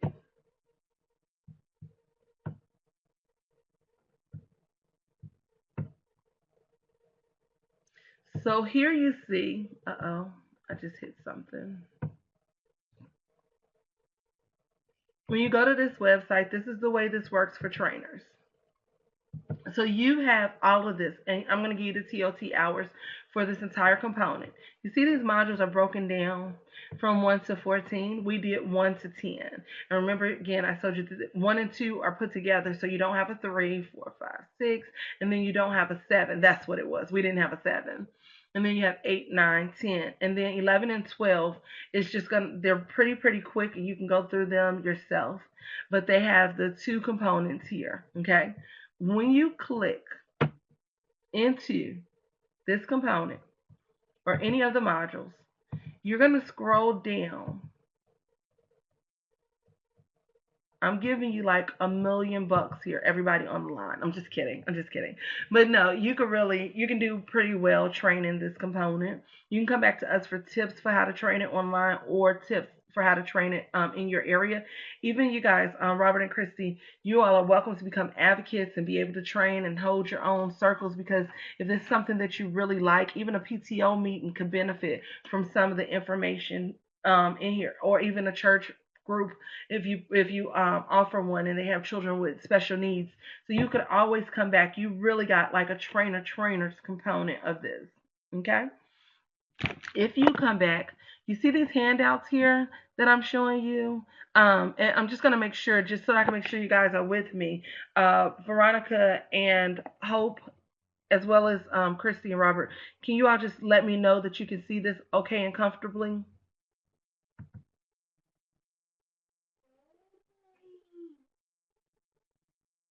And just let me know in the chat that you can see what I'm showing you. Okay. This right here, this slideshow. Okay, cool. This slideshow, this is your slideshow that we've gone through today. So every time you click on the module, you'll have your slideshow, you'll have the handouts. And the handouts, remember I told you, just for best practices, guys, do not use your handouts as your slideshow. And for best practices, unless you're in like a webinar component, then you want to actually write out these components on flip chart, or write out these components in a different way, or break the components down for your providers in a face-to-face training. You do not want to go into a face-to-face training with a presentation. Reason is because when you're in a room and we're doing these type of training, these lecture type training for childcare or for parents, they will zone out, and everything that you've told them is not going to make any sense to them. If you give them the handouts while you're training, they're going to read it and they're still going to zoom you out. And when you hit on those key points, they're still going to walk away with absolutely nothing. Versus how when we're doing it for webinar, we're kind of used to a screen setting, and we can hum into our screen. We can do other things and also be listening because we're just familiar with doing that with radio and television. So it's just a little bit different. So watch your transfer from technology, okay? If you're doing a small conference or a mini conference, then yes, use your lecture. If you're just doing an informational overview, use your lecture. But if you're doing a training means that you're adding more to it. Kind of like how we had the activities, we did a couple of polls, we answered questions back and forth. We added some type of interaction to this piece. And we would never do what I did in best practices for providers. This is a training session where we did like a thorough overview or boot camp. So that's a little bit different. So you just want to watch that, because if you want providers to actually understand and take this away and implement it day one, you've got to be a little bit more creative. This gives you additional things to be creative with. You have your handouts, but then you have your activities. Now, I will pull up like the Jeopardy game. Of course, know the answers, but and if not, it shows your vulnerable and personable side, that you're not saying that you have to be an expert or that you have to memorize this information. The whole point in having this information is to know where you're going to get the resources, know what you're talking about, and being knowledgeable and having that law and information available if you need to advocate on another level. So it's okay to be a little bit vulnerable. I was vulnerable with you guys. We went through it together. Veronica does early interventionist, and she was like, wait a minute, what? I mean, we can be vulnerable together. It's not about knowing this inside and out. We're not special education lawyers, but we do want to make sure that there are key components that we are understanding for our industry as our professional responsibility, excuse me, in knowing what we're doing. The same thing on fostering. No one's saying anybody needs to know this inside and out, but we want to be exposed to it. We want to know that we're still doing the right thing, and integrally we are getting information, using it, and also willing to share the information. Okay, so each one is set up like that. You also have a trainer's guide. I did not learn this. I don't remember learning it through this method. I actually am a certified parent educator, so I learned it a little bit differently, but you still come back and you still teach yourself. So this can be a self-guided component that you can teach yourself through, because you have that there. And you have your speaker's notes. So you have that. So you can go back and train yourself on these components on a regular basis. And if it's something that you need additional clarification, you can send me an email, not 5 in a day, but you can send me an email and ask me quick questions and I'll help you. Or you can set up time to do one-on-ones with me, and we can definitely bounce it off. And if you're, wanting to understand just certain things a little bit more, then that would be something that we would be looking at. And if you want to just go through and just be completely certified in this area under us, then we can help you get that done as well. But there's no need to do that. This is not a, a quote unquote regulated component. This is a component that has lost funding. That's why it's called a legacy component, but it is still relevant to our law today. And everything in here is up to date, and people make sure that it stays up to date as things are changing. So do not feel like, well, this is a dated process because I haven't heard about it. No, what's happened is it doesn't have any funding, so therefore nobody is hearing a lot about it, but it is also not being implemented necessarily properly for the entities that are responsible for implementing it. So we have to advocate and we have to do something. We have a professional responsibility to continue to do that. That's just my passion place. Okay, so you all have any questions on how to get this information or where we came to get it? And again, if you go back and you're just, you use that link I gave you, you'll always have those 12 modules. And it's not going away anytime soon. If it goes away, I promise to snatch it and be like, okay, well, we'll just do it now. Here's some of the people that also gave their time and committed their time, not necessarily for a payment or anything, just because, they want people to have this.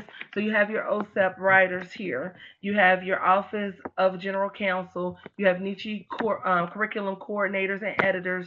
And you have people who are just always here making sure that you have what you need around the special education law, okay?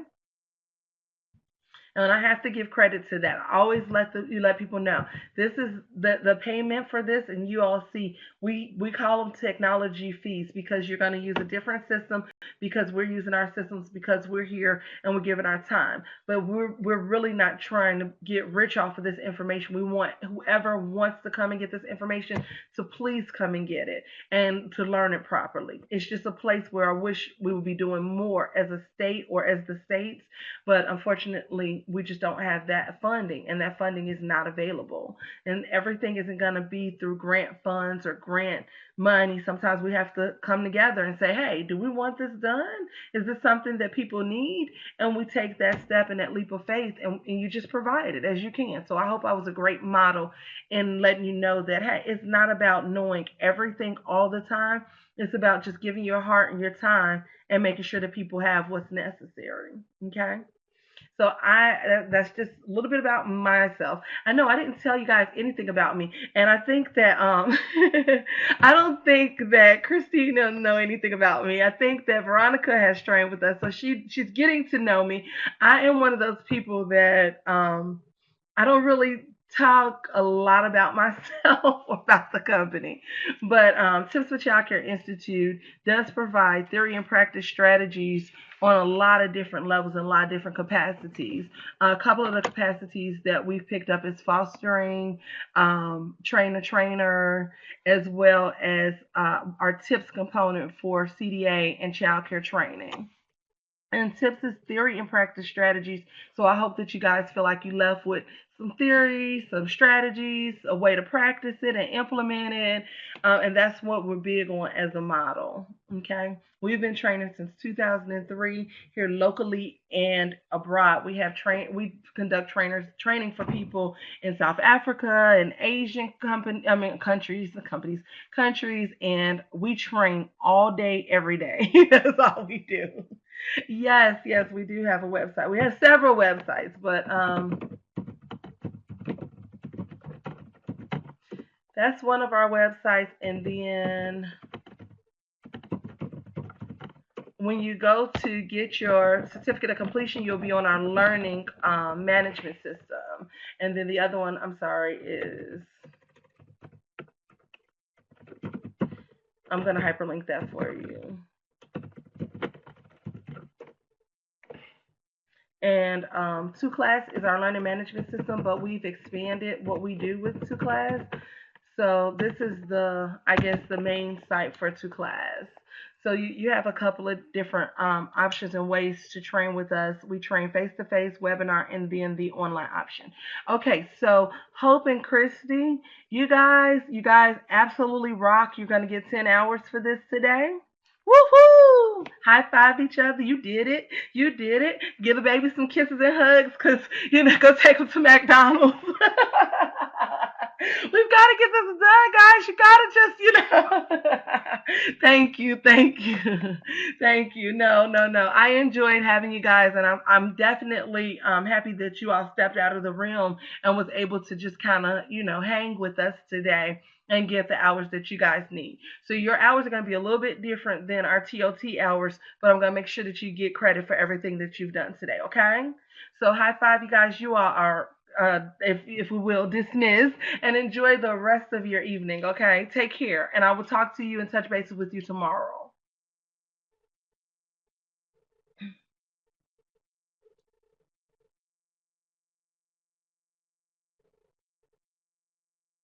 Okay, so you need to reset your using. Okay, no, no, no. So on the Adobe platform, you always come in as a guest.